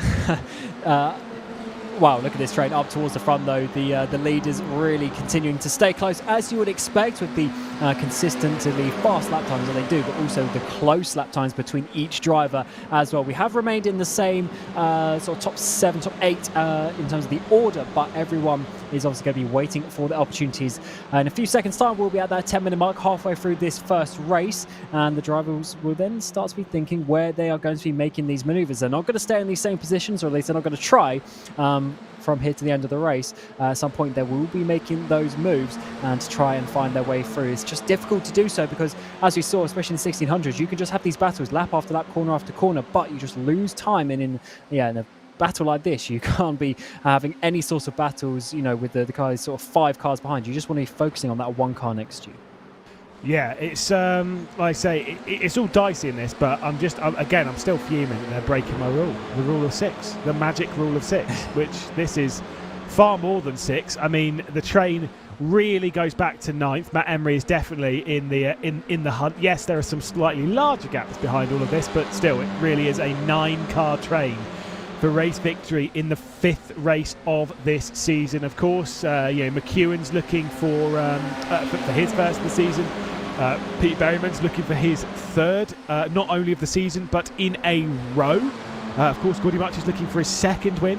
It's tight margins. And right at the back of it, Remy Gilbert's looking for a nice reverse grid and some more healthy points, although might well still sneak his way through depending on how the drama works. There's 9 minutes left to go, as I think Berryman's getting pushed out here by Caruana, who almost thought was going to have a little bit of a look on the run up towards Palmer's, but no, back to Aaron. Yeah, it's just a bit of a half look there around the outside of the hairpin and just slowing Berryman down a little bit. It's lost to car length to Gordy Much, but nothing to worry about just yet. And that has really allowed Sarika to get right on the gearbox of Caruana. I think that's what they're seeing behind. They're starting to see, because when you're that sort of car length behind, you don't really think about it. But when that car is literally pushing you through the corners or close to, that's when you start really getting worried that they're going to dive you down the inside. Because it doesn't take much for you just to flick the wheel to the inside of the corner and brake 5 meters later and try at least thinking about making a move. But it continues to be McEwen out at the front here, leading the way. Looks rather calm there in the webcam footage. To be honest, just keeping himself prepared for the final couple laps when surely Much in behind is going to be coming for him. Doesn't look like Caruana's had any further attack of Berryman though, so maybe it's just a little bit of a run. Maybe Berryman didn't get quite the exit out of the first corner, and so he had to go there to avoid a contact. I can't help it. Every time I see webcams of people, especially when they go through corners, it's always what the mouth does, which just always it's Sebastian Jobe that's number 1 on what is he doing list. But he's licking his lips, is Luke McEwen. He's ready for this. He's ready for the fight from Gordy Much. I think that's what that's all about. Obviously, everyone's got their own focus here, their own idea of how they get through the corner. I just think it's weird and interesting. Sorry to point that out if he's in a nervous disposition about it. I've now just pointed out to all the people who watch this broadcast. It's fine. We'll move on from it. I won't ask him questions in the interview room later on about it. But the thing is, when he's being interviewed, when we heard from him at Donington Park, he sounds calm. He sounds comfortable. He sounds in control, despite not having a very good start to the season. You wouldn't kind of know it by talking to him. No, and I would say that's where the better drivers come out, to be honest, is Gordy Much just closes in, doesn't have a dive down the inside this time around. But yeah, the better drivers are where you can just stay calm and just do your job almost in a robotic fashion. You can just hit every apex, hit all your braking markers as you want. And because when you start getting that sort of human emotion into it, that's actually where the mistakes come into it. That's why we see these big aggressive dives, and that's because that's your your human instinct, and I guess your little bit of ego coming into it. You just want to dive and get aggressive and sort of be a bit primal about it. But those drivers who can stay calm, they can just do what needs to be done. They generally keep themselves up towards the front for a little bit longer. Here's Much once again getting a bit of a run, just showing you how, when he actually stays flat out, just how close you get with that slipstream. But, I mean, you can tell by how close you're getting by not just obviously the space between you and the car ahead, but by how early he is lifting, right? It's not as if it's, you're getting just about there and, then you're into the corner. He's lifting like and kind of coasting into the corner. This would be amazing in endurance racing. If we were talking about British GT right now, you'd be thinking, I could save a load of fuel here and I can save a couple of laps on the stop at this point.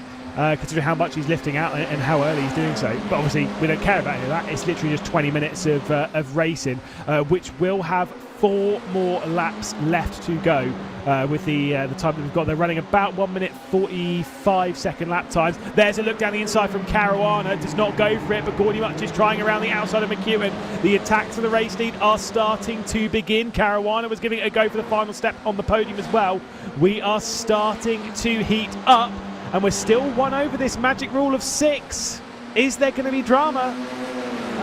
Yeah, we'll find out. The thing is, the opportunities are starting to come. So something surely is going to happen. And exactly what we see in the hairpin there is going to get very awkward if they continue to do that. Because what happens is, at the moment, everyone's sort of lifting off. They're braking at a nice moment. The absolute second that someone starts braking late and everyone in behind starts clattering into the corner, braking as late as they can, that's where we get this concertina effect. You get the change of lines, you get people sort of end up diving up the inside when they don't mean to, and it all gets a little bit tense and a little bit awkward. So hopefully they can control that and just find a space for themselves on the track. Here is McEwen, though, having to defend potentially down this straight. Here comes Gordy Much. Does he go for a move this time around? Does he go inside the final 5 minutes of the race? No, he does not. They just close up and they continue to push their way around. But potentially the hairpin, it looks like the hairpin seems to be the opportunity around this track for everyone to just sort of at least have a look, and hopefully the driver ahead makes a mistake.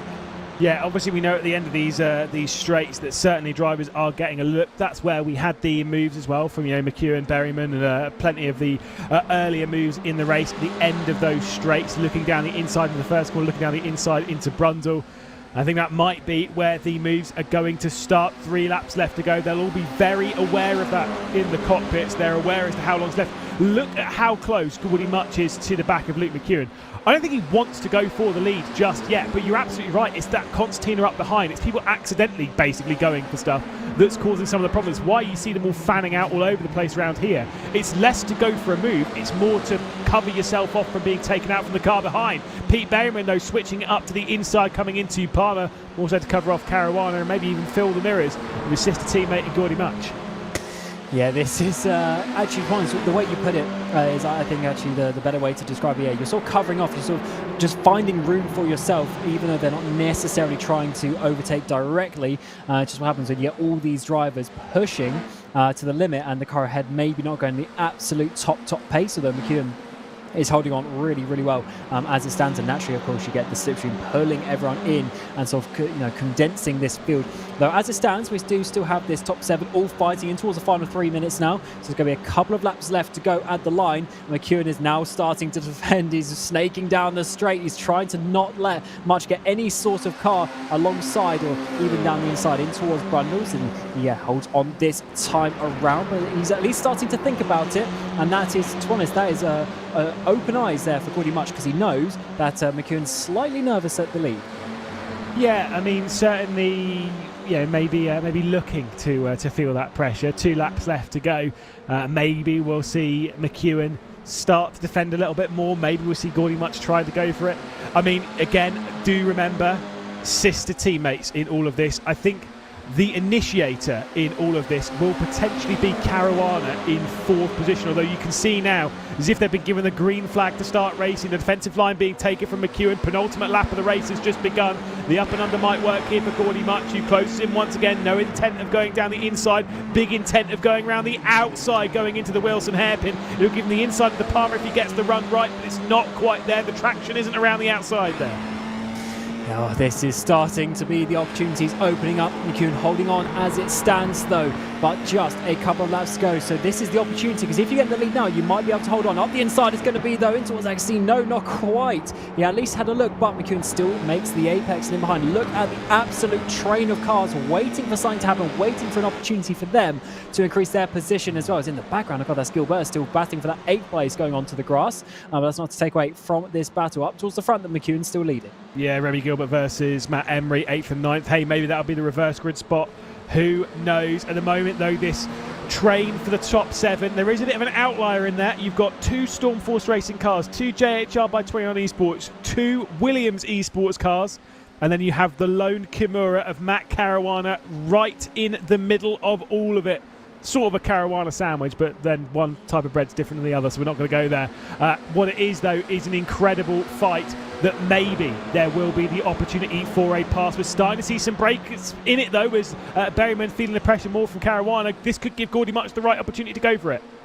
Well, certainly could. On to the final lap we're about to begin. 45 seconds of racing, so just time for one final trip around Snetterton for the first race of the evening. McEwen's led the way for so many laps, managed to get past his teammate Pete Berryman, but now it's going to be Gordy Much coming for the run up towards the hairpin. He's going to have to try and get McEwen offline to get that run in towards the braking zone. He's going for the up and under. I think that was the line that it was a bit telling to at least try. He's carried so much speed through Riches. He's once again going to go into the hairpin. He's just about to take over the race lead, but it's the inside run and the drive off that's working in favour of Luke McEwen. Gordy Much is throwing everything at this. Doesn't matter whether they're sister teammates or what at this point. The race victory is on. It is on the horizon. McEwen, the champion, looking for his first of 2023. Gordy Much looking for his second. He won the opening round of the season. Pete Berryman still looking for his third consecutive. We're on the last lap of the race. There is not many opportunities left, Cam. There's certainly not, but looking at the webcams, I think Much is a little bit more aggressive with his hands as such. That McEwen then makes a bit of a mistake through Hamilton. That could potentially open up the door, but not this time around. In the background, we've seen some moves that maybe DeSanders trying to make a move up there for that sixth position. Doesn't make it, though, up towards the lead. This is now the final proper straight on the track. Yeah, here we go then, onto the Bentley straight. The final sort of kilometre and a half before we reach the checkered flag. Who is going to come out on top? McEwen with that inside line being taken. The outside will be committed from Gordy Much. It's got to be a big send around there. Going through Brundle into Nelson right now. Gordy Much was not able to do so. McEwen could well hang on. Surely there's not going to be a move into Murray's though, Cam. Oh, I don't think so, but look at this Much. He's really trying. Going to have to hang it around the outside, find a way to get a run up the inside or slipstream to the line. It's going to be so close. Can he find a way through? Yeah, we'll have to wait and see. Right now, things look pretty settled. The Apex Racing team, Cam, they had 4 drivers starting in the top 4, but they're going to have 3 of those rounding out the podium. McEwen, Much and Berryman, first, second and third.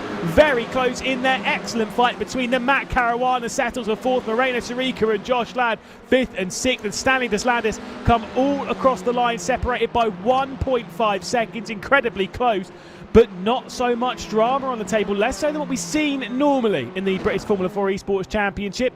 Maybe we're going to see that reverse grid throw everything up in the air. Remy Gilbert will come across the line in 8th, Emery in 9th, and Davidson inside that top 10 being your point scorers. We'll see the likes of Sergio Fitzpatrick up towards the line. What do you make of that battle? Was there much of a battle in there, or was that more just, you know, drivers playing the team game a little bit and it just kind of looked a little bit like a battle? No, I'd say they were definitely battling at the end there, but of course, maybe with that extra 5% of risk being taken out of it to not go absolutely crazy and just continue that sort of 1, 2, 3 for the ART team with their couple of entries in this one. So yeah, definitely a proper battle, but teammates always race differently. Well, spin that wheel is definitely what's occurring now. Again, we still need to get a sound effect for this. I'm now requesting it from RaceSpotTV. Is it going to be 7 again? It's definitely. See, this is it teases me that it might be 10. Most certainly not on this occasion. So for the second consecutive race, it will be 7. It was 7 in the Formula 1600, and it will be 7. Here in the British Formula 4 Esports, which actually means second driver that came into this round, second of the championship, Remy Gilbert, will not be reversed.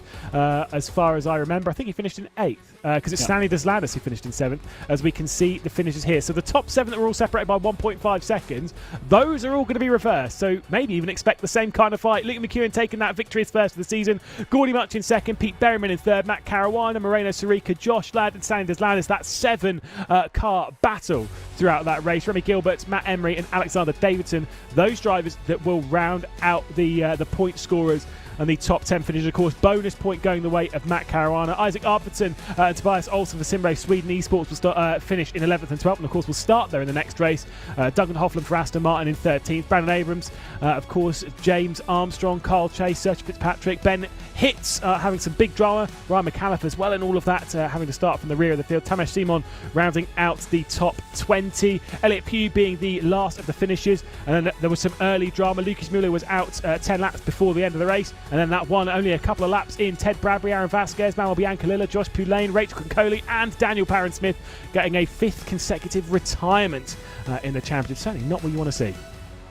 No, the retirements are, they'll add up over the course of the season very, very quickly, and the points start to get away from you. So definitely not what you want. But unfortunately, there's a few big crashes in that race. and it just takes out multiple drivers. Every now and again. Unfortunately, that is the way things go. So drivers need to try and avoid that where possible, but. Hopefully, everyone can have a nice race. When we get to that reverse grid, and 7's still a fairly big number, though. But looking at the top 7 that we had, I think it's going to be a reverse from what we had. Yep, if you're an Apex Racing team fan, you're about to be very excited by this podium because the first one that we're going to be joined by in the interview room is Luke McEwen. Well done. Of course, champion last year. We were talking about how you were turning things around last week at Donington Park. Now a race victory, top 7's getting reversed. Surely you're feeling quite confident right now with a lot of teammates around you? Yeah, I mean, it's a good race, good fair battle at the front between us, 1, 2, 3, 4 on quali. It's good start to this week, this round, after a not very good first 2 rounds, but see what happens in the reverse. Now, does your heart race as much as, probably some of those behind the scenes of the Apex Racing team when it comes to that battle early on in the race between yourself and Pete Berryman especially? Because you were side by side for almost a lap and a half? It was crazy.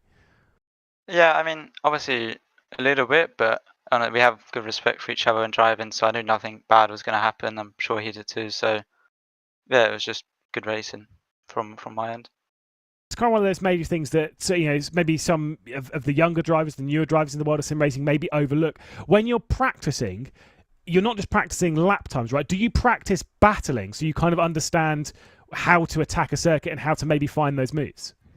Yeah, definitely. With a championship like this, it's a big part of the championship is learning when and not to overtake and how to do it properly without losing. You can sometimes lose positions going for an overtake, so yeah, it's something we really work on.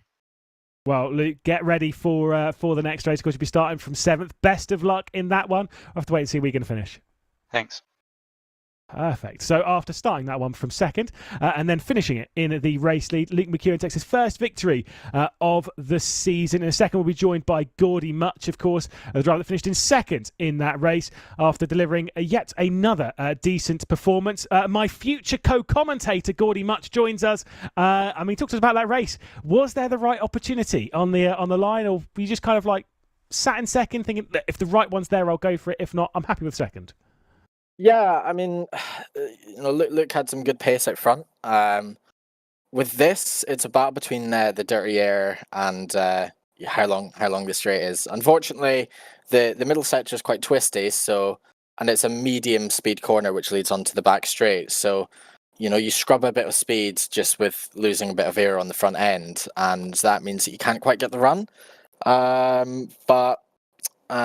couldn't quite get an opportunity to properly place a good firm move on Luke. So it's a long championship, so it's good points. It's good to see Stan up there again in P7. He had a really strong qualifying, so it's nice to see a good overall team result.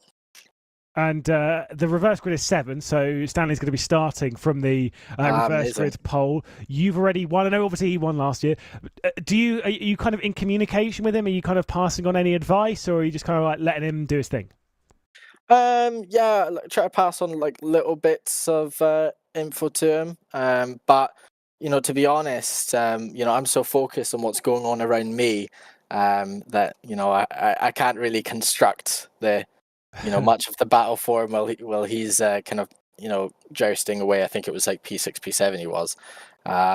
So I think definitely we'll work together a lot more. There'll be a lot more communication if we're within the same exact battle. But I think it's quite hard to actually work together if you're in 2 separate battles. I think if you're in 2 separate battles, you tend to just kind of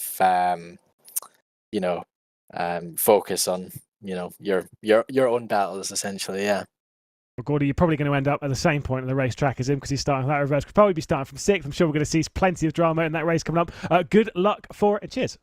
Thank you. Cheers. There we go, Gordy Much. Again, future co-commentator of mine. He does want to do some commentary, but one day maybe we'll kick Cam Roger out there. We're not going to. It's fine. Last one will be joined by, of course, will be Pete Berryman, championship leader. Did not get that 3rd consecutive win though, but still picks up yet another podium. You're looking unbelievably consistent this championship. Start off with qualifying, obviously getting your 2nd consecutive pole. You're feeling really confident right now, surely?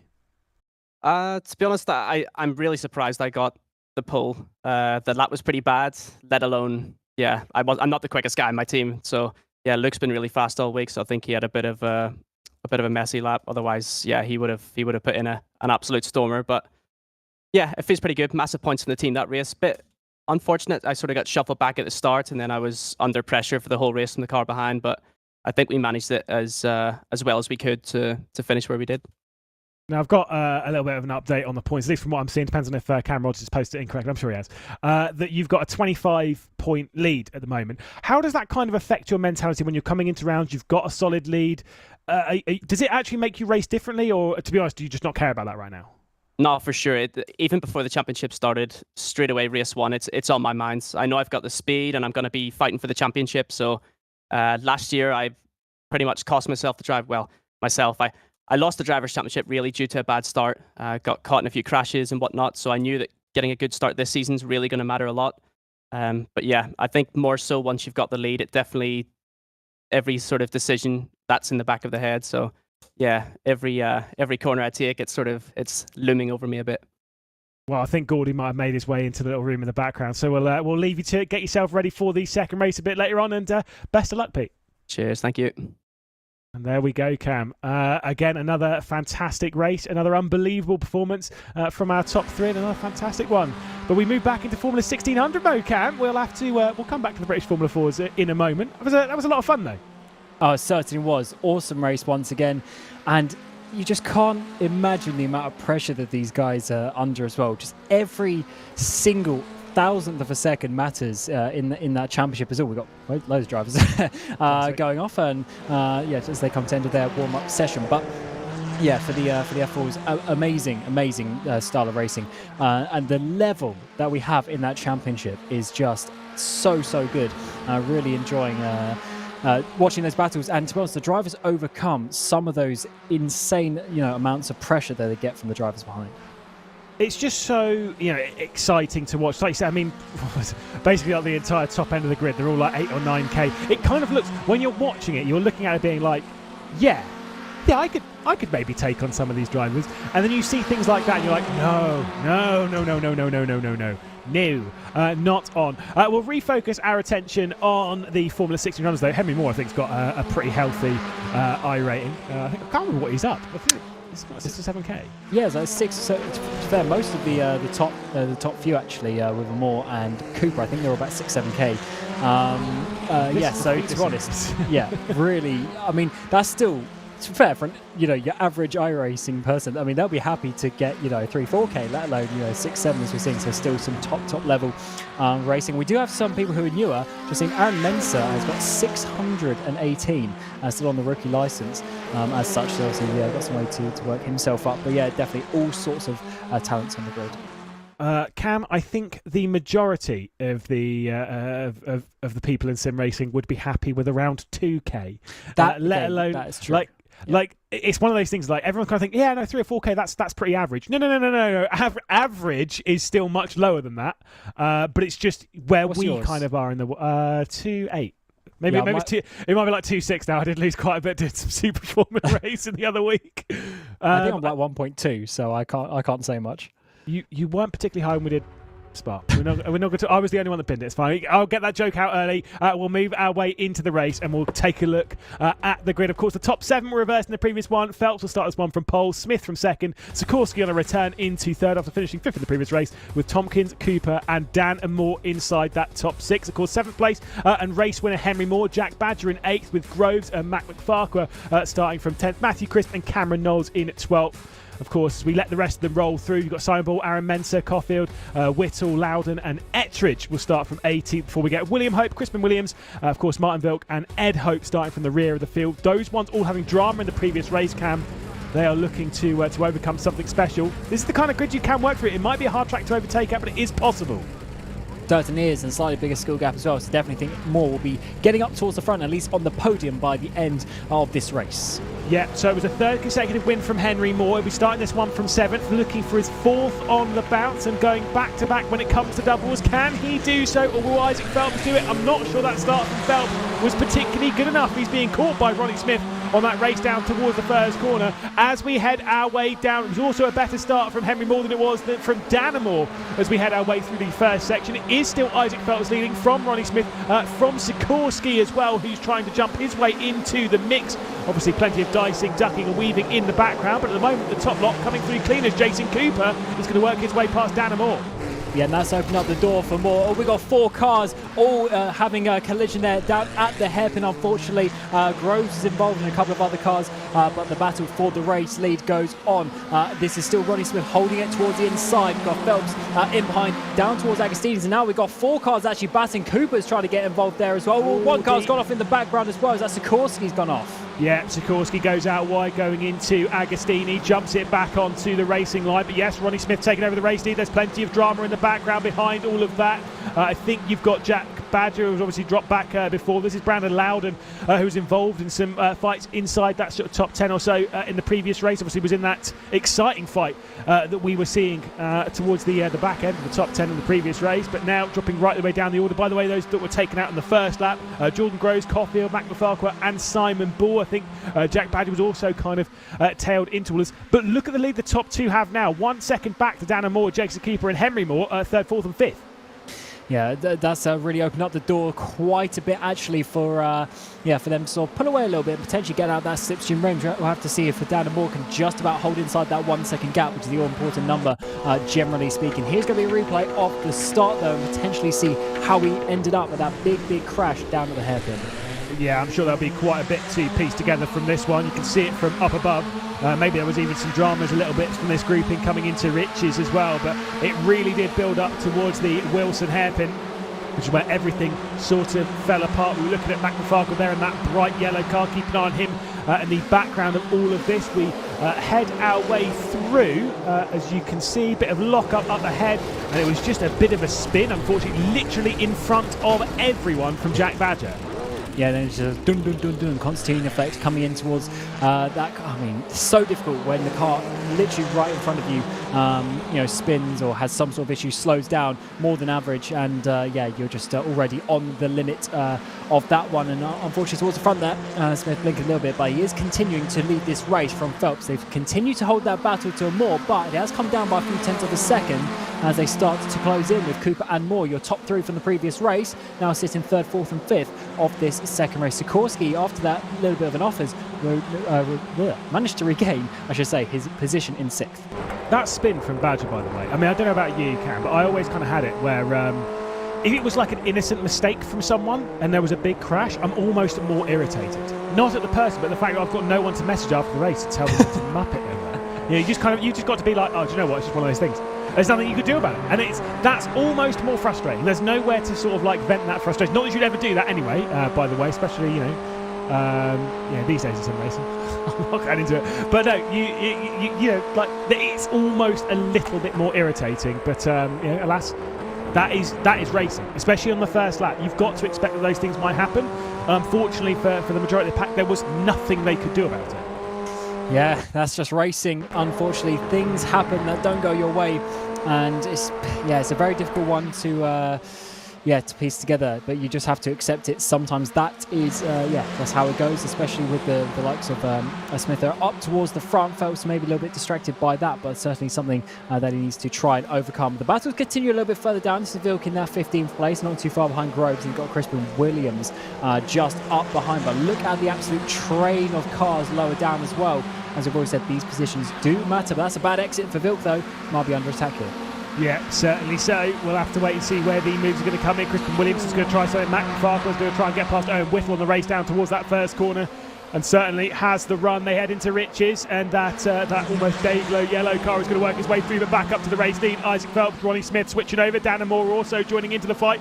The only driver that's beaten Henry Moore this season is looking for his second victory, but at the moment it's Isaac Phelps who'll hang on to the lead.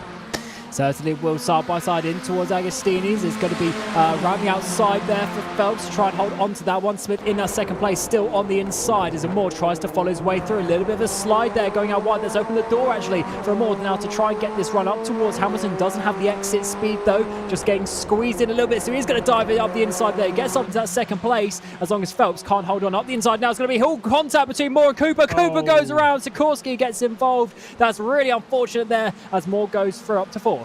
Yeah, that might have been Henry Moore going for a gap that kind of wasn't there. We only saw the back end of that one, but that well could be some first penalty points for our championship leader. Of course, still in the race. That is the important thing at the moment. But to be fair, with the championship lead that you got, you might as well sometimes take some risks, as Dan Moore trying to close down on that championship lead, getting to the inside of Ronnie Smith. Straight down the inside he will go, and now up into the race lead. And someone actually representing Chelsea this year that's not doing terribly. Well done. Let's go back a few corners. This is Henry Moore coming through this very fast kink. He's going to get a bit of a run. Cooper there just slightly misses the apex. So the door opens up, but not quite enough for a car. And Henry still goes for that sort of half gap and unfortunately collects Cooper there. The unfortunate one in that as well is also Sikorsky, who's sort of a third member in that one. He is just in behind those. He hasn't lost absolutely everything, but surely got some damage on that car with Cooper just in behind him though. Cooper actually gets past up towards Richie's to 6th place as Amor continues to lead. It's an easy mistake to make, that one. You know, you've got cars, you're kind of expecting them to move back over to the left-hand side. They kind of don't. You've already kind of committed. It's one of those ones that's very, very tricky, especially in cars like this. They feel so wide when you're inside them. Unfortunately, therefore, Jason Cooper. But to be fair, most certainly not out of it. I think, thankfully, for both Cooper and Moore, the contact was so light, neither of them escaped really with any damage. And so they're both looking fairly comfortable within the mix here. Obviously, these cars, like you said before, there's no front wing, no rear wing, no real downforce. It's as simple as it gets, so it's only real suspension damage, and it doesn't look as though either of them are tracking weird, at least from our angle right now. So basically, it's just game on. Yes, certain is. They've got to continue this battle for 8 more minutes in this second race. Final race up the inside there is going to be for Moore. Can he get himself up onto the podium? Yes, he can. Phelps was leading this race at one point, now down in towards 4th. And Moore, maybe penalty points coming his way, something like that. We'll have to find out. But the more points he gets, therefore, this race will help him out with that. So he can still win the race from this position, but Moore's trying to pull away. I think by what I've seen from the penalties that have been dished out, if he does get a penalty point, it will be a single point, because it's between 1 and 10 positions lost or something like that. I can't. I was looking at it and I was thinking, right, that's the rule book. I'm not a competitor, and not reading. Look. You've run a few championships in your time. How many competitors really read the championship rule book anyway? 0. Negative. Have you ever snuck anything into a rule book? Sorry. Have you ever snuck anything into a rule book? Oh yeah, I do all the time. So yeah, there's a good ones that can catch out if it's something that you want to get right. I mean, it's just part of it, isn't it? It's the bureaucracies or whatever you want to call it of racing. There's always a rule book on black and white, bit of paper that tells you what you can and cannot do, and drivers try and find every sort of limit and loophole that they can of that one so far. And talking of on the limit, look at Ronnie Smith getting so close to the back of Amor, down towards the hairpin. It's going to be up the inside for Dan Amor as he tries to defend from this race lead, and it's actually worked out quite nicely. Up the inside is going to be for Moore though. He should have that second place potentially on the exit. There will be concerns in this grouping, though, mostly down to the blinking there of Ronnie Smith. Continues to do so. It's been a permanent feature of the Formula 1600s, we must say. Ronnie Smith's internet connection being mid-tier. Thankfully, his driving is above it, and the spatial awareness of everyone around him has actually been pretty solid when it's been going on. So I think they're all kind of like ready for it. It's one of those things of racing. Sometimes these things happen. It is what it is. Dan Moore, though, with the race lead. The opportunity was almost there for the 41 to sneak his way through. And once again, looking quite close and filling the mirrors. Yeah, he's getting closer as this we get to the mid part of this race. And he's actually done a really good job so far from this reverse grid position. He wants to try and hold on to his record of the race victories so far. closing in down this back straight. Can he go left? Can he go right? Dannemore goes hard left to defend from that. Ronnie Smith to the inside as well, I think. Yes, he is up the inside. That's brave. But Moore's going to get the run on the both of them. Dannemore just about holding on to that race lead somehow. Henry Moore is just waiting for his opportunity. Is this up in towards the bomb hole? He's going to have just his wheel up the inside. Not enough to make a move as Smith holds on to that second place. Yeah, that was wise there from Henry Moore. We're seeing exactly what they were talking about. It's so hard to go racing around here. It's so hard to find that opportunity to open the door. And on this occasion, not quite enough. Wise stuff there from Henry Moore. Some other drivers might have just left that nose in. When you're only alongside by a wheel, yes, it does count technically as an overlap, fair enough. You might be like, well, surely he's got to give me room from there. Really, nah. You've got to play it wiser than that. Whether it's a penalty or not doesn't really matter on this occasion, as Ronnie Smith with the extreme speed up towards that first corner. Rich is straight around the outside, basically a double apex corner. It's actually going to cost him a position. Is there going to be two picked up from Henry Moore? The answer to that question is no, because it was covered off very well from our race leader, who's still going to hang on at the front. Awesome racing between these guys. A little bit of squeeze there on the outside for Smith. He's going to lose that momentum up towards Palmer's. So it's now going to be Henry Moore who turns to the outside of this corner. Around the outside, it's going to be second position if he can hold on to it. Side by side, they continue in towards the braking zone. Of course, got to look out for Phelps just in the background as well, looking out for his opportunity. And Moore is in the race lead, but who's going to be second place on the exit of the hairpin? Side by side, they continue. Moore still continues to go around the outside. He can't find his momentum, as this is a very tricky corner. We've seen contact between cars so far already this race. Moore risks it around the outside, will turn to the inside of Oggies, but he can't make his way through. And he might lose out here because Isaac Phelps back into it. Henry Moore with an unbelievable send back to the inside, hooks it up to the apex though. The up and under might work for Isaac Phelps, who goes from 4th to 2nd. The outside run as they head out on. Whoa, that was way out wide. Isaac Phelps squeezing out Henry Moore as they head out onto the Bentley straight. Jason Cooper will work his way through into 4th. There'll be 2 laps left to go as Dannemore has a 1 second lead at the moment.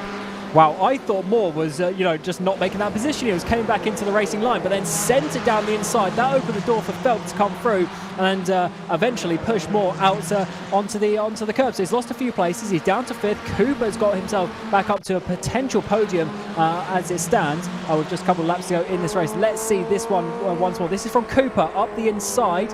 He's going to have the racing line. Moore's going to get squeezed out there, jumping a bit over the grass. And fair, he didn't actually lose that much momentum, but enough for Cooper to get past. I'd kind of want to see that on board with Henry Moore as to whether he actually had an overlap on the exit of the corner. But I mean, this race is just crazy. So who knows? Maybe Henry Moore will work his way back up into that position. Might have been squeezed out there from Isaac Phelps. Might not have really had an overlap and all of that. But it is what it is. We'll have to wait and see. 2 laps left to go here at Snetterton. The inside line being taken from Isaac Phelps. The battle for second position. All this. Jason Cooper straight around the outside trying to do something into the hairpin. But it is Henry Moore back down the inside trying to pick up 4th position. No one's switching at the moment, but Jason Cooper has that run on the inside into Palmer's and will pick up a spot on Ronnie Smith. Oh, he certainly will. These guys are taking some risks, I tell you. We've got this 6-way battle for effectively second place. Jason Cooper on the outside as it stands. Got Ronnie Smith on his inside. He's broken late in towards the hairpin. Phelps has made a mistake there, and so is Smith. Smith goes around, and he's lost all those positions, all that hard work he had in the first few laps of this race. Yeah, and there might be, like I say, a little bit of irritation between the 2 camps now battling for the final spot on the podium. Henry Moore, Isaac Phelps, Jason Cooper's worked his way through into second position. Race victory is basically in the hands of Dannemore now. 2 seconds of a lead at the moment, looking comfortable, can just calmly return that car to the checkered flag. There'll be 1 lap after this one, but the battle for the podium is absolutely on. Certainly is. Cooper's done well to get back up into this second place, I should say, but this is going to be a difficult one to hold on to. He goes to the hard inside, but as we come onto the bridge, look who's up the inside of him. It's Phelps who gets that second place, and that was a massively brave move. It's so tight on the inside of Rundle's there, but he held his foot in, kept his car on that inside line, and managed to make it stick. Good move there. Yeah, brilliant. Absolutely brilliant. Again, for the pair of them, the unbelievable commitment there to send one down the inside. Not too many would be brave to give that one a go. And Isaac Phelps into that second position. So will it be a hold, though? Obviously, we've got 1 more lap of Snetterton left to go. And there is plenty more opportunities on the run around this circuit. Let's see if Jason Cooper can try something. Maybe Henry Moore has an opportunity left in him. The unbelievable run on the centre straight, though, coming in from Jason Cooper. He'll try and take over that second spot, but he's got to do it around the outside of Richards. Certainly does. Difficult move. They're giving each other space, but here comes Henry Moore actually for potentially. He's got the inside, the pair of them, not quite, as Phelps holds it onto the inside line. Cooper now to the outside. That's going to open the door once again to Moore to look up the inside. He's got past Cooper. Can he get past the 29 machine of Phelps up towards the next corner, Palmer's? Yeah, but remember last time we went around the outside of Isaac Phelps, he got squeezed off. Is that going to happen at Palmer's? Does he have the faith? That's not going to happen as they run their way through. It's just about enough space given as they head their way down towards Agostini. Jason Cooper on the left-hand side at the bottom, Henry Moore on the right on those webcams, and Isaac Phelps, the driver that's in second position. There's almost contact on the rear end as Jason Cooper just clips the rear of Isaac Phelps, who still hangs on to second position, and Henry Moore right back a part of this as we head down towards Hamilton. And he risked it around a corner that they just pretty much had contact with Cooper a couple of laps ago. Moore looking to the inside once more. Phelps goes to the inside to defend that one. Cooper around the outside trying to take Moore once again. This is awesome racing between the two. You have to blink and just miss any overtaking opportunities, I should say. Huge contact off to the left. Yeah, certainly so. That's Jason Cooper being sent off from Isaac Phelps. There's another driver being taken out there going through onto the Bentley straight. It is Henry Moore up in the second position. Adam Tompkins now into third. It could well be a switch there for second position as well. Henry Moore with the inside line as they head their way through Brundle and Nelson.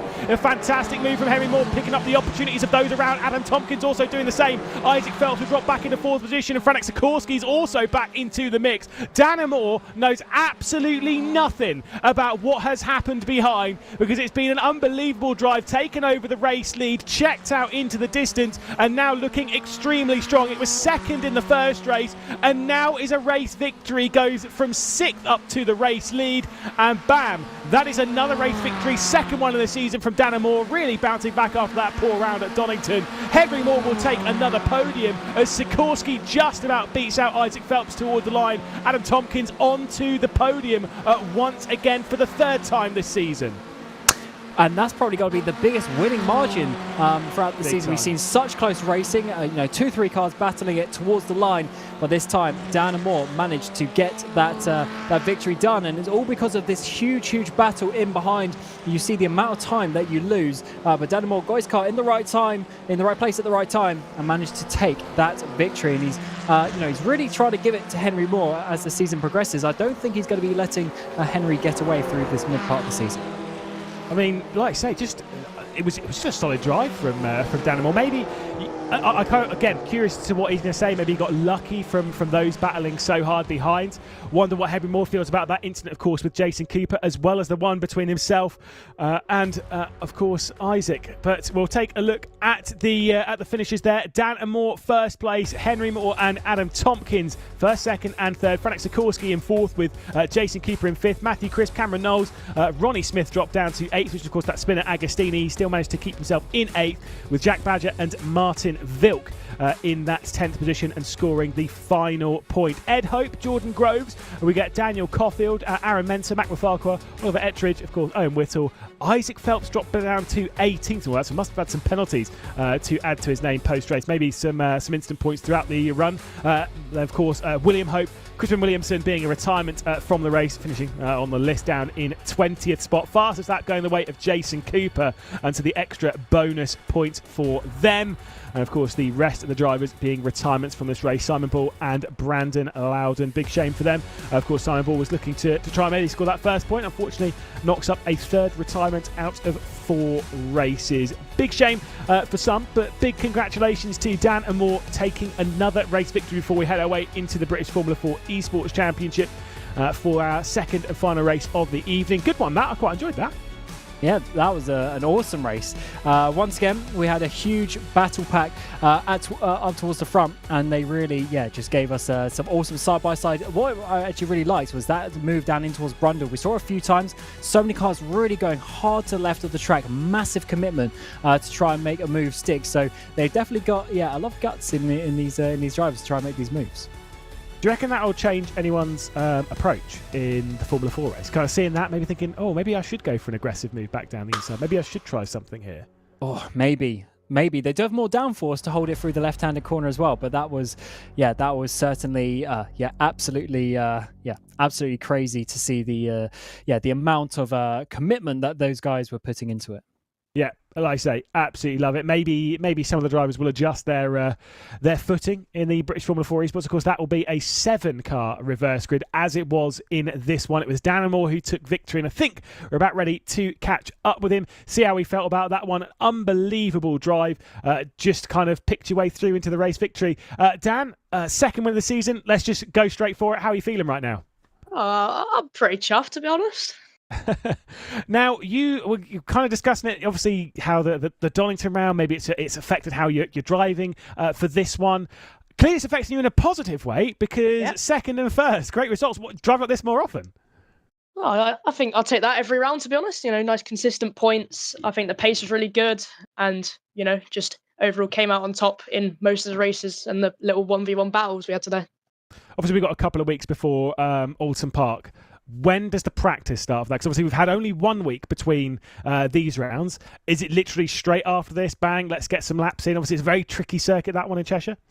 Yeah, it'll probably be, we've got a nice kind of week off, maybe not really a week off. We'll still do a few obviously some laps every day, just getting that optimal, the fastest lap down and down. And then especially the week before the race, we'll just go blitz it on testing and just find every last tenth we can just before the race.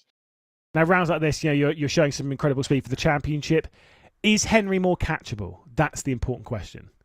I think, in all honesty, in this series especially, you can have a 100-point lead and still be catchable, because all it takes is 2 bad rounds, and those to start with, they could be your 2 drop rounds. But I mean, the gap between first and second is like 7 points. If you get fast lap, it can be 8 points. Per race, you can gain about 16 points a round, and if your rival finishes second, and the odds are they're not going to finish second every race. So you can easily pull in a lot of points per round here. Well, I mean, we're just past a third of the way through the championship, so of course, most certainly not over. You're looking great. Second victory of the season for you. Well done. Congrats, and we'll see you again at Alton Park. Thank you very much. Perfect. Well, we'll also hopefully catch up with Henry Moore, with Adam Tompkins as well, before we get into the British Formula 4 Esports round. Straight away joined by Henry Moore. Didn't get the double, so no, I told you so and all that, but it was a pretty frantic race, that one, Henry. Talk us through that one. Obviously a couple of incidents. Yeah, a couple of incidents. I mean, the first one could have backed out, but yeah, I thought the gap was going to appear, never appeared. Second one, I can't really say anything, nowhere to go. Someone just came across under braking, but yeah, really, that was actually a fun race. Despite all the incidents, it was clean for the most part. Lots of battling, so yeah, happy. Just unfortunate Dan got away, but yeah, well done to him. Are you quite vocal behind the wheel? Do you get, angry? Do you start vocalizing any of that anger, or are you quite kind of calm and serene? You looked fairly calm when we sort of saw you through the race. Yeah, I mean, it depends how bad it is, doesn't it? Yeah, there is that. So what's the chances of a double next time? Obviously, Alton Park, very different circuit, but once again, insanely hard to pass that. Yeah, I enjoy Alton quite a lot, to be honest. It's one of my best tracks, so I'm really looking forward to it. Well, we'll see you in a couple of weeks' time when we get there, and maybe we'll see another victory. It's still 4 for you this season, so best of luck there. Yeah, thanks, guys. Thank you. And I think finally we'll be caught by Adam Tompkins before we get into the British Formula 4 race. And of course, finalising things from that side. Tompkins, good sir, once again onto the podium for the 3rd time this season. We were kind of curious whether that Brands Hatch form, whether that was the form we were looking for from you this season, or whether it was going to be the Donington form. Thankfully, very, very much the Snetterton, the Donington form. You're looking really strong right now. More podiums to add to the list. More speed from all of it. You're looking really comfortable, it seems. Yeah, Snetterton's my worst track, so I'm happy I got 4th and 3rd, to be honest. I knew this would be a drop round, possibly, or knockhill. Yeah, looking forward to the next race. It's my favourite track, home circuit, Alton, so we should be getting a good result there. Now, of course, when it comes to racing around Alton Park, have you done both layouts? Of course, obviously, most people probably have driven like the shorter layout going around there, but have you gone out towards the Shell Oils hairpin and done all that, prepared for all of that? Yeah, it's my favourite layout with the Shell Oils Good man. So, yeah, I think I set a lap record a few years ago with one of the GT3 cars just in practice session. So, yeah, just to put the pressure on me a bit more. It's probably not the best thing to do, but yeah, really looking forward to it. Probably difficult to overtake on, so race 2 will be interesting. But yeah, looking for a really strong result, possibly the win. Now, when it comes to a circuit which you're feeling confident at, obviously you enjoy practicing around there a little bit more because it's a circuit that you really enjoy. Yeah. Are you kind of like prepared that you're maybe going to do more practice for this round, or is it because you're so confident, because you're so comfortable around it? Maybe you'll do kind of like less or even the same. Like, how's your approach mentally for that one? I'll still practice a lot. I think we've got 2 weeks, haven't we, till next race? Yeah. So we've got a lot of time to practice for that, and for Silverstone for 2 weeks as well, which is the Grand Prix circuit. So no, similar attitude. We know we can get 2 wins there if it goes smoothly. So I'll be practicing as much as I can, even though it's a circuit I know very well. Know very well. No worries, I can't speak either, and it's my job. But no, well done again. Great results this round, and we'll see you in a couple of weeks. Thanks very much. Yes, well, there we go. Formula 1600's done for the week. We'll see those once again back in Alton Park, Cam. But yeah, fun one that. But of course, we've got to get ourselves ready. British Formula 4 Esports. We are back. Second race of the evening. Yeah, absolutely. It's going to be good with the reverse grid. We saw such a close battle in that first race. I just can't wait to see how they're going to cope with it once again. The tension and the aggression from some of these drivers is really there, but they're so strategic with when they make their overtakes and when they go for those moves. It seems to be working out pretty nicely to give us some good entertainment over the last couple of races. But what we generally see is these sort of top 5, 6, 7 cars. They just sit in this massive train and they just wait for that opportunity to pounce. They just wait for a mistake, wait for something to happen. And even though it's a short sprint race, they almost drive like it's an endurance race where you sort of have to, look for the long game for the race victory. Now, Stanley Deslandis will be the one starting from the reverse grid pole, of course. Yeah, we're kind of like watching his positions. Yeah, obviously started up inside that top 4, dropped back to 7, still got that decent result onto the board. What do you think his chances are? Of course, he has won a race last season, which was in a reverse grid. It was in the first round of the season last time. But he did also have a pole position. He had a few podiums, both of them at Knock Hill. Do you think he can win this race? Oh, it's going to be difficult to hold on. I tell you what, the drivers that he's got in behind, that is going to be a very, very tricky one. But yes, I think yes, in theory he can. But the racecraft really needs to be there, and he needs to be defending at the right times, not defending, sort of over defending as such, slowing down, because when you start to do that, you then bunch up the 3rd, 4th car behind you, and then it makes it even more difficult with the pressure. So it's definitely going to be a tricky one. He's got to really play the mental game on this, I think. Yeah, and like I say, trying to turn around a season which has been a fairly poor start to. We know we can expect more from Stan, and I suspect we certainly will. So we'll talk a little bit about the championship as well. Obviously, Pete Berryman there finishing in 3rd in the previous race, Gordy Much finishing in 2nd. What that actually means for the championship lead, it's 25 points. We were kind of discussing that with Pete Berryman and how mentally it's kind of affected him and how his approaches are. I kind of get the feeling that he is looking really calm right now, and one of the most experienced drivers on the grid, certainly when it comes to racing open wheels at high level, when it comes to winning world championships and stuff. He has done a lot in the world of sim racing. I'm sure obviously the aim is for the title, obviously it is, but I'm sure he's just super calm in that car right now. Yeah, and what having a bit of a gap like that does to you is it just means you don't have to fight 1,000% for that guy who's coming to do an absolutely crazy overtake on that final lap. That you can just give them that position if it really comes to it. Although maybe it's actually negative sometimes, because drivers behind know that you're in that situation. You maybe actually take that 1% risk. So it is certainly a very nice one. It just slightly changes your approach, I would say, as the 2 Williams cars here battling a bit side by side there through a Coram in towards the final corner. Murray's maybe working their way towards what they're going to do on the final lap this time. Yeah, I mean, look, let's be honest. When you've this warm-up, you're not going to find any pace, right? You will not find pace between race 1 and race 2, really. For the most part, you're all just going to you already know what your pace is. You already know what you're aiming for. It is what it is. Most important thing is to keep yourself fresh. That's why they're going out in the warm-up. And why not keep yourself fresh by driving offline, by racing with someone, by understanding what you're going to be doing. Of course, there's no point in just doing laps aimlessly by yourself. Yeah, it's it's not qualifying. In a few minutes' time, it's a race, and therefore you need to be, practicing what you're going to be racing, and especially if you can get a teammate like that where you can really trust their every move, and you know that they're not going to push you off the track. It's a good thing to work out just where your braking zones are, what your sight lines are, what your reference points are coming into certain corners. That's the thing that you really learn, and just get that extra little bit more comfortability. Well, we can see the starting order. Stanley Deslandis will start from pole position with Josh Ladd, Morena Sarika and Matt Caruana. Pete Merriman will start inside the top 5 with a third place finish of the previous race.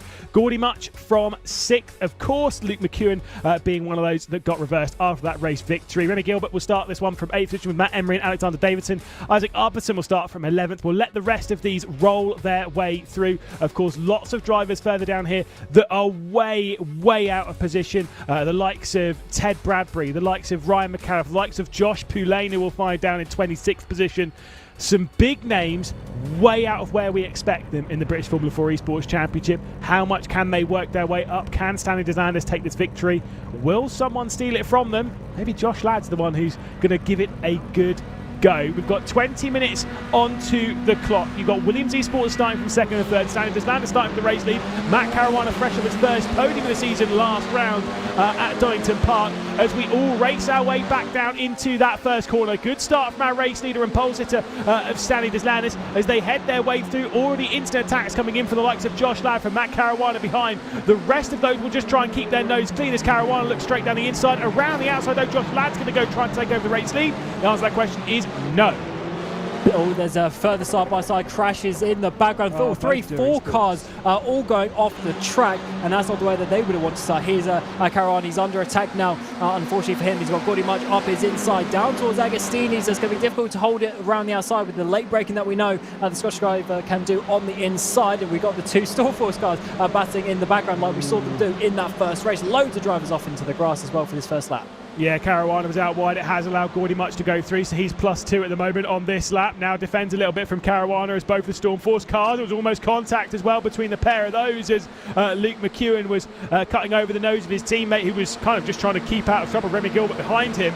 Of course, issues for Guild Racing were one of those teams that had the issues on the first lap. Brandon Abraham's down the road. Sergio Fitzpatrick as well for the Prismatic team. You've got Lucas Mueller and you've got the other Der Esports car down the order of Benedict Hitz. I don't think they're out of the race, but they are certainly dropped right the way down after that early drama. They head their way through Brundle and Nelson for the first time. Very sketchy scenes.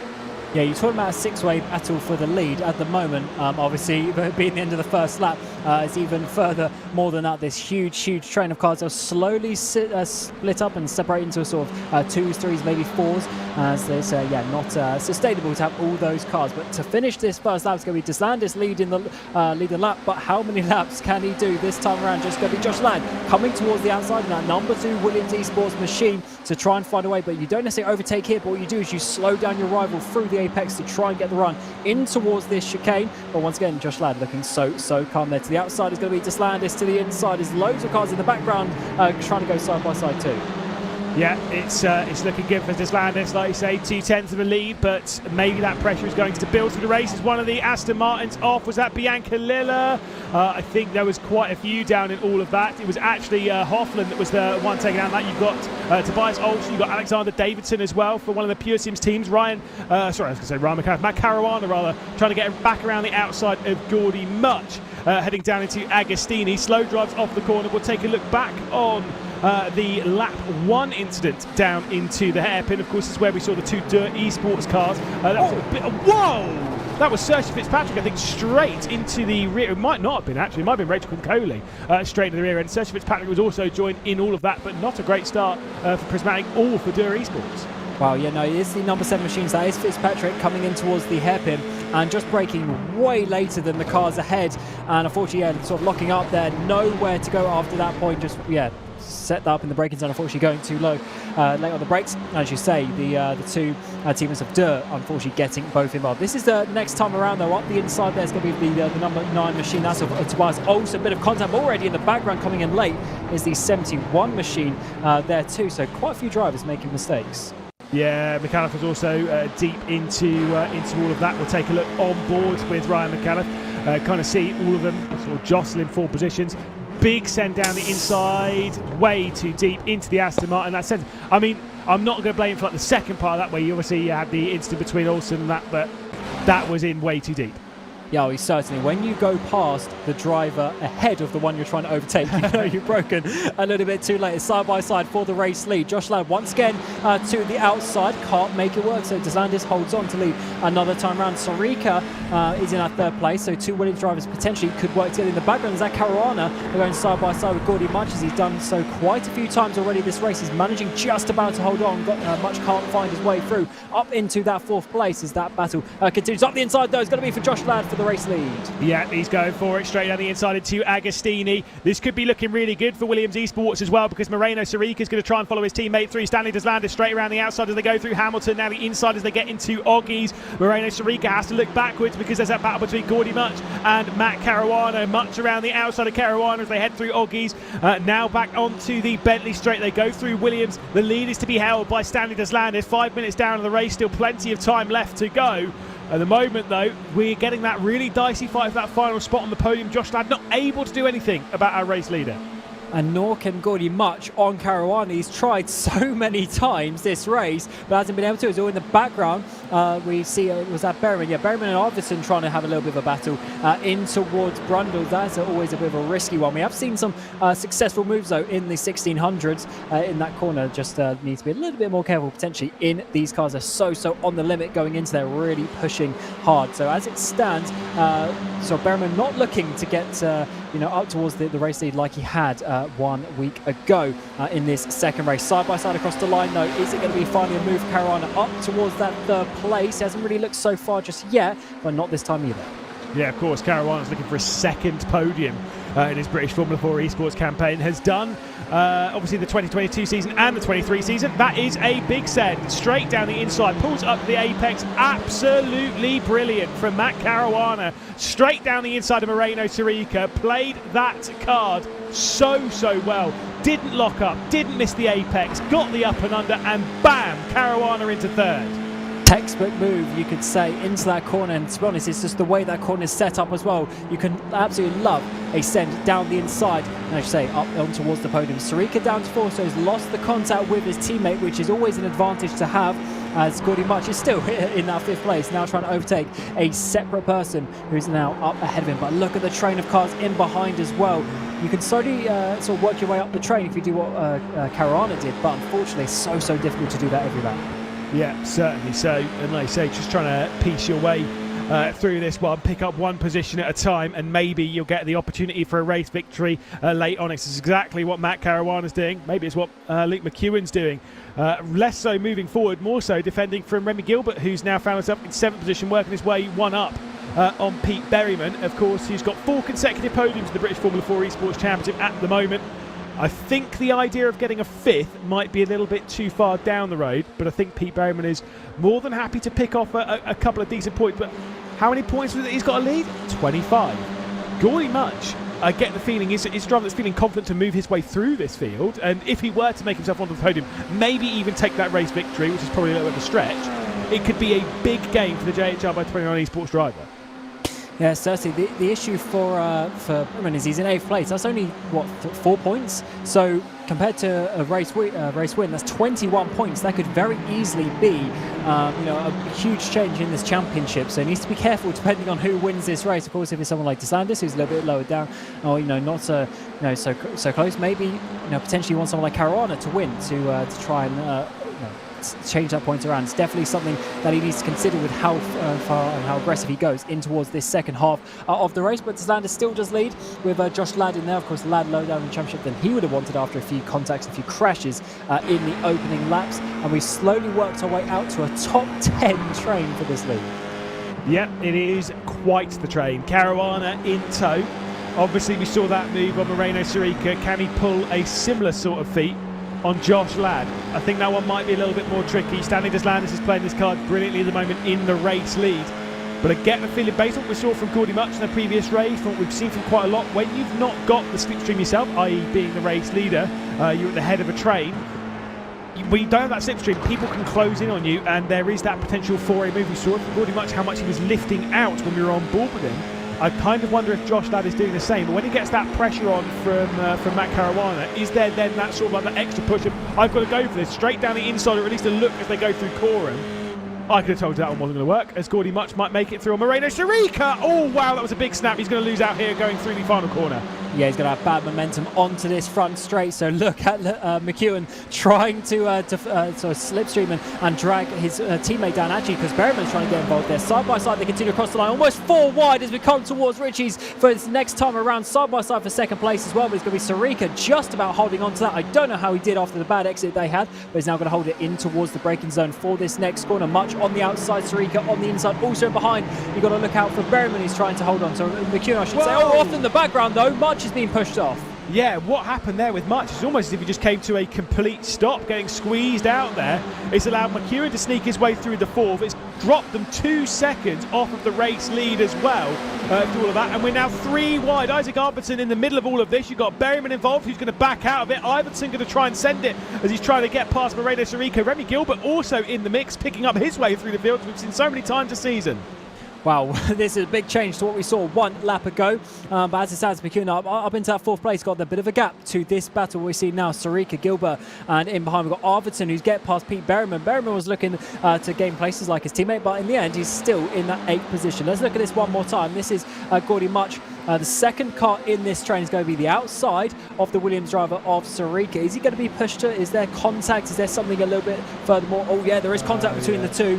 Sharika pushes him wide, and then once they make contact, he also can't turn himself. Yeah, exactly. This thing is that it's kind of, it looks, and I'm sure it would feel probably quite bad from Gordy Much's point of view about how Moreno Sharika was in that one. I don't necessarily blame Sharika that hard for it, really, because I mean, maybe you could say he was squeezing off Gordy Much on the exit there, but it was mostly because there was contact already. Maybe you could say it was Gordy Much started turning in, kind of like going in for maybe a tight line he was expecting. Maybe he thought that Sharika had a bit more of an advantage. Who knows? But the contact there, I'd say, is a bit more like racing incident-y, and it just, as that it's taken the weight off the rear of the car, it's just kind of pushed them both out to the left. Is it more on Sharika's fault, on his shoulders? Maybe, but I kind of get the feeling that one might feel and look much worse than it actually was. Yeah, it's a difficult one because, as you say, as soon as there's the tiniest bit of contact on the rear left of a car that's trying to turn right, they just can't turn right anymore because the car's then trying to rotate the other way. So very, very difficult one indeed.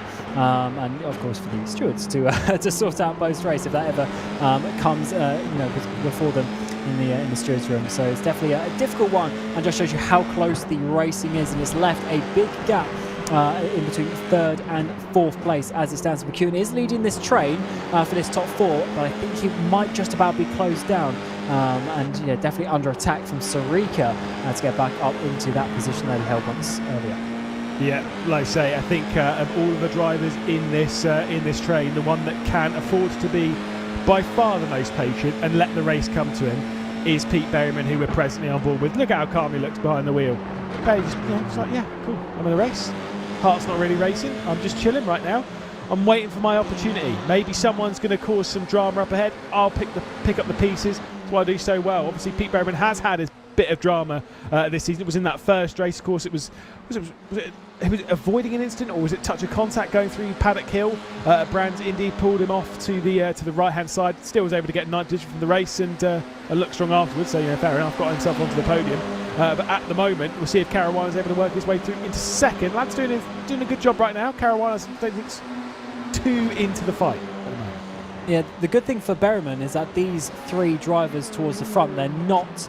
I guess Caruana is 4th in the championship, but he's quite a way behind on the points. So these, I don't think he minds if any of these drivers win and he finishes down at 8th place. But let's see what Pete Berryman can do in the final few laps of this race. So 4 drivers, in fact, trying to battle for position in towards Palmer's. It's going to be the outside for Berryman as he just about holds on to that one in that 8th place. Arvidsson actually is going to be trying to make a move on Gilbert in towards this hairpin corner. Agostini's now the outside. He's going to have to go. Berryman's going to use the opportunity up the inside. Oh, contact's made. Your championship leader goes round. Yeah, and it will cost him the points. He will not be in the points today. He's got a damaged front wing also. Now out in 13th position before he rejoins behind Tamas Simon. You can see already communicating to the team. Obviously, one of his teammates, Gordy Much, and then you can see he is not particularly pleased. I wonder if that's with himself or with the drivers around, because I mean, I'd say that's more on him with just how it worked out. The door did open out the inside of Arvidsson, and to be fair, I understand why he went for it, but just unfortunately not getting it stopped in time and making some contact with the back of Gilbert. He is actually quite far behind, isn't he? He's more than a car length behind, diving it in there, locking the rears. He was already way too late on the brakes. You could see that, and yeah, definitely a personal error there. You could definitely hear it as well. Like once he was just like, he was on the brakes quite late, and you could kind of hear like he was on the very, very limit of that car.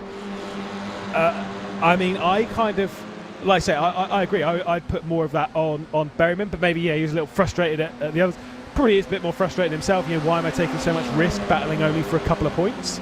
But, you know, it is what it is. Again, that is racing. Back up to the race lead, though. Standing Landis, Josh Ladd, Matt Caruana. 2.3 seconds off the race lead. About a second and a half off the rear of this is Luke McEwen. Do not count him out. Absolutely not. Yeah, that gap could go down, especially if these guys start battling. That gap will come down very, very quickly. McEwen does have Sarika all over the back of him, so that gap was about a second at one point, and that's closed up as well, just showing you how it's definitely possible. A bit of a wiggle there from Ladd. It was actually just telling him maybe he's not going to go for an overtake just yet, potentially, because he knows, as we were just mentioning, they don't want to make this into a 5-way battle for the lead in the last 2 laps. They want to be a 3-way battle and just have it a little bit easier for themselves. Yeah, certainly so. But I get the feeling it might well become a 4 or 5-way fight without their consent. I get the feeling McEwen and Sarika will join this fight. Look at how much it's come down. It's already, it's 2 seconds now for the race lead. McEwen's closing in. He's not quite getting that slipstream. But like you say, as soon as one of these drivers looks for anything, McEwen and Sarika will be there. We look at Matt Caruana on board with him and his face in the bottom right. See how calm he looks going into Brundle and Nelson. Looking pretty composed at the moment. I'm sure that will change. 4 minutes and 20 seconds left to go. That means we have 3 laps left. As Remy Gilbert's had a problems, driver up there in the championship having issues. Arvidsson also involved. Yeah, and Elliot Pugh coming past for that 8th position as well. Reserve driver for today. Actually having a really nice result up there. Doing a good job. But definitely huge contact must be made at Brundles. Let's see what is going to happen. Is Gilbert on the inside line in the red and blue Guild machine. We've got Arvidsson coming around the outside in the 13 machine. Oh, that is a risky one. Contact is made between the two. And then unfortunately the 2 cars involved are pretty much also losing his rear wing in that with the Veloce car. Well, we got asked if Guild Racing are in this one, and then we saw that ambitious move. And I mean, like I say, got a lot of time for Remy Gilbert, but that was a terrible rejoin. Like really, really poor. Obviously, you know, heart in mouth moment for the entirety of the grid, but yeah, it wasn't great. As we ride aboard with Elliot Pugh, seeing what he could do. Wonder if he's got the cool glasses on. Hashtag deal with it. Well, I had to deal with that one. That was a poor rejoin. There's no way of cleaning that one up. That was just a poor rejoin. Yeah, that was pretty bad as it goes. Fortunately, the contact wasn't quite as terrible as it could have been. As Caruana's got up into 2nd place, Ladd has dropped down into 3rd. 3 minutes remain in this race. Deslandis also with a little bit of a lead. They're starting to stretch out at the front here. Yeah, I mean, like I say, very impressive for Caruana, but I say McEwen's now rejoined the fight. It really is a 5-car race for the lead. Deslandis, Caruana, Ladd, McEwen and Sarika all involved in that fight. We look at Ryan McAuliffe, who's worked his way inside the points, so things are looking good for Kimura. Hopefully he can keep these points and not have them taken away by more penalties. But as there is more battling in the background, Ted Bradbury, Tamash Simon as well. Remy Gilbert dropping out of the fight and saying no thanks. Mama Biancalilla, off you go as well. Got a damaged car. I'm going to back out of this one. And unfortunately, I don't think Remy Gilbert's going to be picking up any points. I said Pete Berryman, by the way, was not picking up any points in this race. He's 9th. Yeah, it does help when there's some big crashes in and around your positions, but as well, he's definitely got a bit of a damage on that front nose, that front wing, looking a bit crumpled, but he's bringing it home with just a couple of laps to go. 9th place, this will be 8th if he can actually come across the line and take that position. He's going to be around the outside of that first corner. Does he have the commitment for that, or is he going to try and do something in towards the second corner? No, it is going to be around the outside. Huge commitment from your championship leader. He wants an extra couple of points. Contact a little bit in the background as well. The Altis car of Bradbury trying to get involved in that, but Berryman with a very committed move. think it was Elliot Pugh more actually hitting the curve. It made it look like there was a lot of contact between Pugh and Bradbury, but actually I don't think that was the case. By the way, race lead, 1/10 of a second. Matt Caruana, Josh Ladd, it is absolutely firing up now. Deslandis with the defensive line holds onto the race lead. Caruana straight through as well, trying to hang on to second position, but Josh Ladd for Williams Esports is trying to make it through and try and give himself a chance at the race lead. He has gone out wide though through Hamilton, and Luke McKeown will take third position. Maybe it's time for him to take back-to-back victories in the British Formula 4 Esports Championship. Of course, the champion of 12 months ago, the 2022 title winner, looking to try and start his campaign now. Yeah, hasn't had the best first couple of rounds, but this might be the opportunity. And you said just a few laps ago, even in that fourth place, 2-3 seconds off the lead, don't count him out. And this is that very opportunity. In towards the final minute now, so there's going to be one more lap when we get to the line. And he's just got those extra few miles to try and get himself up towards Deslandis, who's been leading the race pretty much from the start. From that pole position, we were just wondering if he could hold on, but so far he can't. The issue for him is Caruana and McKeown in behind. They are the ones who probably the most aggressive in terms of going for these moves. On towards the final lap, can Deslandis hold on for one more? I think it's going to be a tall order, but Deslandis has got a lot of pressure building on his shoulders. It's Caruana, it's McKeown, it's Ladd. All three of them start the final lap of the race with just a second between them. Caruana will get to the outside of Deslandis coming into that first corner. He'll try and commit, he'll try and send it through. We've seen these moves work, we've seen them fail though. Caruana's sending it through. Luke McKeown's now looking up the inside. Caruana has to get brave into the Wilson hairpin. Deslandis though playing his cards brilliantly, and it'll be the lead held for Deslandis. Luke McKeown with the up and under though, and it could well be second position for the Stormforce driver. Round the outside of Palmer's, it's going to be, this is huge. If he can try and do this, it's going to be actually looking for Josh Ladd to come in the background as well to potentially dive up the inside in the gap that he's going to form. This is going to be Caruana now to the inside. Ladd thinks about making it 3 wide. That's not going to be the best way to make this overtaken. Look at McKeown just about trying to squeeze in there, trying to hold on to that third place. Awesome Basling, just got to try and find a way through. McKeown and Ladd have made contact already a couple of times this season. They've had drama plenty. The top two in the championship last season. We've said that so many times. They've had battles. They've had drama. They have had certainly some tears throughout the 2023 campaign. But at the moment, it could well be tears of joy for Stanley Deslandis or Matt Caruana. Again, he had his first podium just last week, looking for his first victory a week later at Snetterton.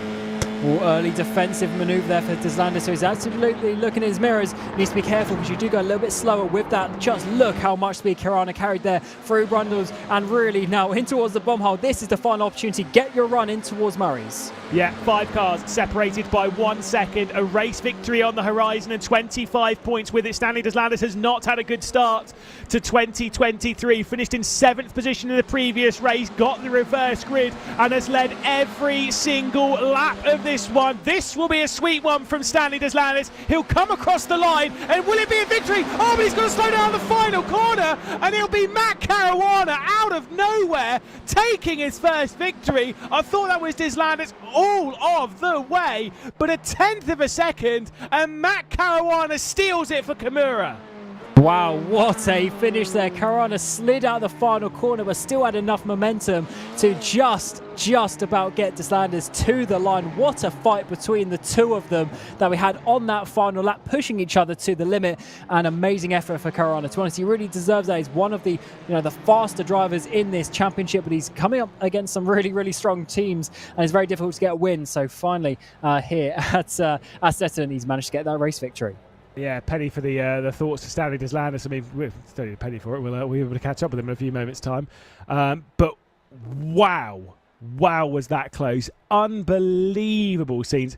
Like I say, well-deserved race victor in Matt Caruana. Cam, I mean, talk us to this. This is going through Coram into Murray's. We're on board with Stanley Deslandis here. Mad stuff.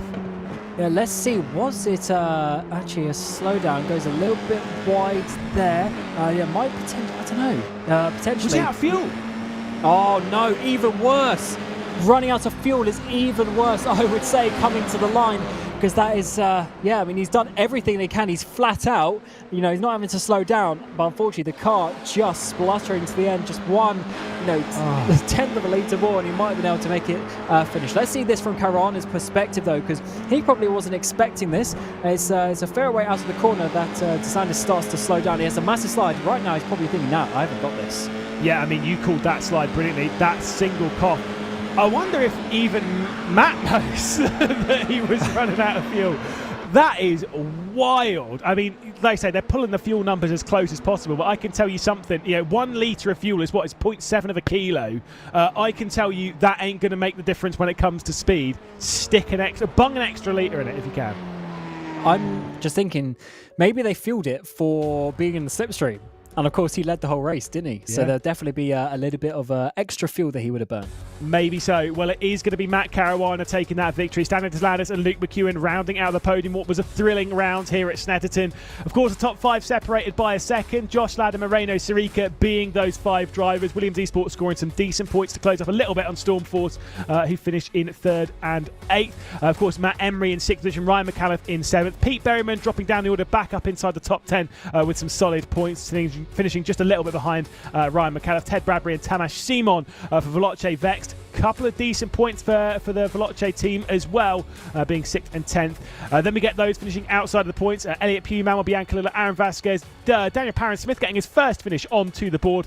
Took him 6 races to have done so, but congratulations for the Aztec Racing driver. And then every single other driver on this list, retirement. Remy Gilbert, Isaac Arberton, Much, Armstrong, Concoli, Poulain, all retirements from this race, and that is not it. There is another page with yet more retirements. Moreno Sirica was able to pick up that extra point as well for the fastest lap. Davidson, Olsen, Hoffland, Abrams, Fitzpatrick, Hitz, Muller and Chase. A whopping list of retirements, and I'm sure if we were playing this in the real British Formula 4 Championship, which of course wrapped up at the weekend, we'd be dealing with a lot of dollar bills dished out there for damage repair. Thankfully in sim racing we don't have to deal with any of that. We do get to deal with some fantastic results, some fantastic race winners. I will hold off a little bit on the interview because we need Caruana to cool himself down. I'm sure after what has been a very stressful race. We'll hopefully be joined by him now though. Kimura, race victory, and of course a stunning performance. Got that first podium, that duck off your back in the previous round, Matt, and now bouncing back with a race victory. I mean, your emotions now must be unreal. Yeah, I'm really happy with that, to be honest. That race was it was pretty dangerous, like really close racing, but yeah, I'm happy to take it away, and I got a bit lucky, to be honest, with stand on the line, so yeah, but it was a good race overall. I mean, over that final lap, was there any kind of like big opportunity for you, or were you just like pushing it as hard as you can? Stanley was defending as well as he possibly could. Like, was there an opportunity where you thought maybe I could have done something more? I mean, on the last, he was like 4 attempts ahead of me or something, and you can't really go in for a move there. So I was just sitting behind. Obviously, I had Luke behind me, and I didn't really want to let him get too close. So I was happy with second, but then I got lucky, to be honest. So. Now, again, reading some points and stuff about what's going on. That result, as far as we're aware, puts you into second now in the championship, just 17 behind Pete Berryman. You had a bit of a struggle in that race. Obviously, we've got 2 weeks off now, a lot of time to think before we head into the round, which will push us over the halfway point of the season. Yeah. Championship, are you confident that you can beat someone like Berryman, or are you just not thinking like that right now? I mean, like people like Berryman, they're rapid, you know, they're consistently fast, consistently at front. So, I mean, I'm happy to be up there, and it's at this point it's about consistency, just putting in good results, and you know, when things happen like that where Berryman doesn't have a good race or other people are behind, then yeah, it helps a lot. So. Well, it is 5 consecutive top 5s from you at the moment, which I think is the only driver to have that at the moment. Looking like you've got some incredible form on you. Matt, have a good evening. We'll see you in a couple of weeks' time. Well done on the win. Cheers, boys. See ya. There we go. Unreal performance as of the last few rounds from Matt Caruana, and a very, very well-deserved victory. Finished 4th in the first race this evening, and of course a victory in the most recent one. We're joined now by Stanley Deslanders. I mean, you've got to be heartbroken at the moment. I don't want to like dig into it too much, but give us your emotions right now. Yeah, heartbroken, to be honest. I mean, season's been pretty bad this season. I literally haven't finished a race inside the top 10. So, I mean, overall, you know, I could take the positives away and just say I'm happy with the points, but didn't put enough fuel, obviously. I thought I put 15 litres at the start of the race, but obviously didn't. And going into the last corner, I realised I'm probably going to spit across the line. So tried to save a little bit into the last corner, but yeah, it wasn't enough, and I was spitting across the line.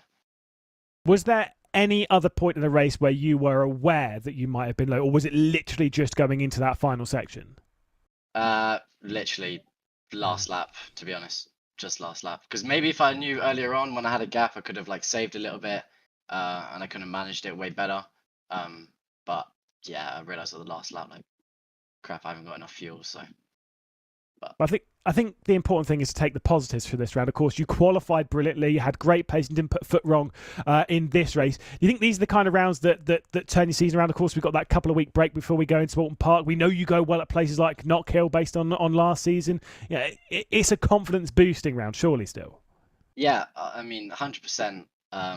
Yeah, to be fair, last 2 rounds have been feeling pretty crap. Like, just haven't been able to bring out results and been involved in incidents race after race, which I felt like my teammates Pete and Gordy had the side of that today. Because, you know, if you're not in the top 5, top 7, the fighting at the back is very hard to survive, and yeah, it's very easily to get taken out. Well, Stan, still a very solid effort. Win just almost in reach, but unfortunately that slight mistake. It is what it is, but yeah, have a good one. We'll see you in a couple of weeks' time, and maybe we'll see this form carry on. Yeah, thank you. Perfect. Again, more great results, but more drama, which we've had a fair share of this season. We'll be joined finally by Luke McEwen, who had an unbelievable round, of course. Not quite as crazy as Pete Berryman's last time. I thought there might have been the double-double. Yeah, maybe you would have taken that race victory. It was close, though. I mean, did you think it was possible, or is it just too hard to overtake at Snet? I mean, I think it was possible. I was just kind of content with third, with how this series is. Like, every point you can get is good. So yeah, I mean, Stan drove really well. It's just unfortunate what happened at the end. It's just heartbreaking that. But I mean, overall good rounds. Obviously not great for Pete since he got in trouble behind, but yeah, not bad for myself. Are you in communication with your teammates all the way through the race, or is it literally just sort of like you chat a little bit beforehand and then you mute up going into the race and just focus? I mean, we are communicating during the race, trying to work together as best as we can. But yeah, like I said, it's really difficult, but we try our best. Obviously, we've got 2 weeks until Alton Park. What are you doing with that time? Are you relaxing, or is it literally just, right, tomorrow morning, wake up, straight into the sim, straight into preparing for Alton Park, or is there a bit more to go?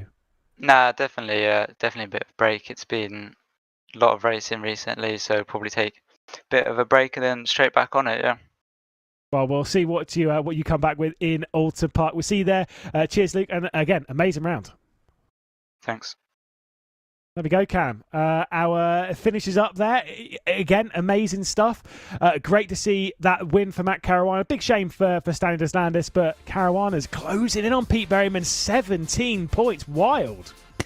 Yeah, it can definitely swap around very quickly, and that's why Pete Berryman, after that interview, definitely knows the situation that he is in.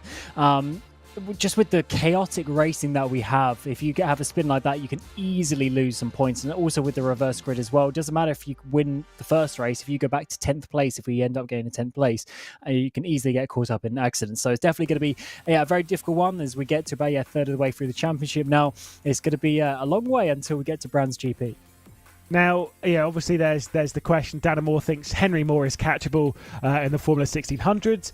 Pete Berryman's showing that maybe he is catchable. Obviously, everyone's kind of expecting they're going to have a bad round at some point in the season. It's just about making the best of those bad rounds, right?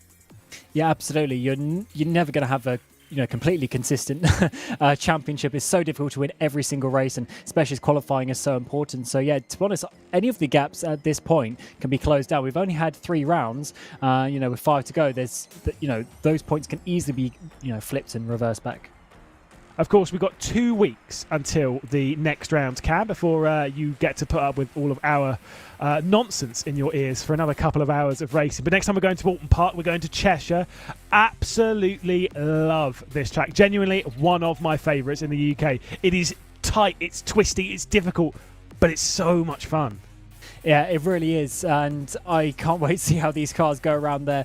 Definitely done a couple of broadcasts on Friday Night Primetime with these cars at this track, and they generally race really, really well. It's a proper, high speed, high commitment sort of track, and that's what these cars love with the extra downforce, especially on the F4s. But also for the 1600s, there's some long straights for some nice racing there. So yeah, definitely looking forward to 2 weeks' time. And of course, we'll be racing down into that hairpin as well. Should be a lot of fun. We cannot wait to see. Obviously, a couple of weeks until we go racing at Alton Park. From myself, Lewis McGlade, from Cam Roger, and of course, behind the scenes, bringing this broadcast, Connery Maddock, and all of our partners here on RaceSpotTV. Thank you so much for joining us. We'll be back in a couple of weeks for the British Formula 4 Esports Championship. Until then, though, have a very warm goodbye.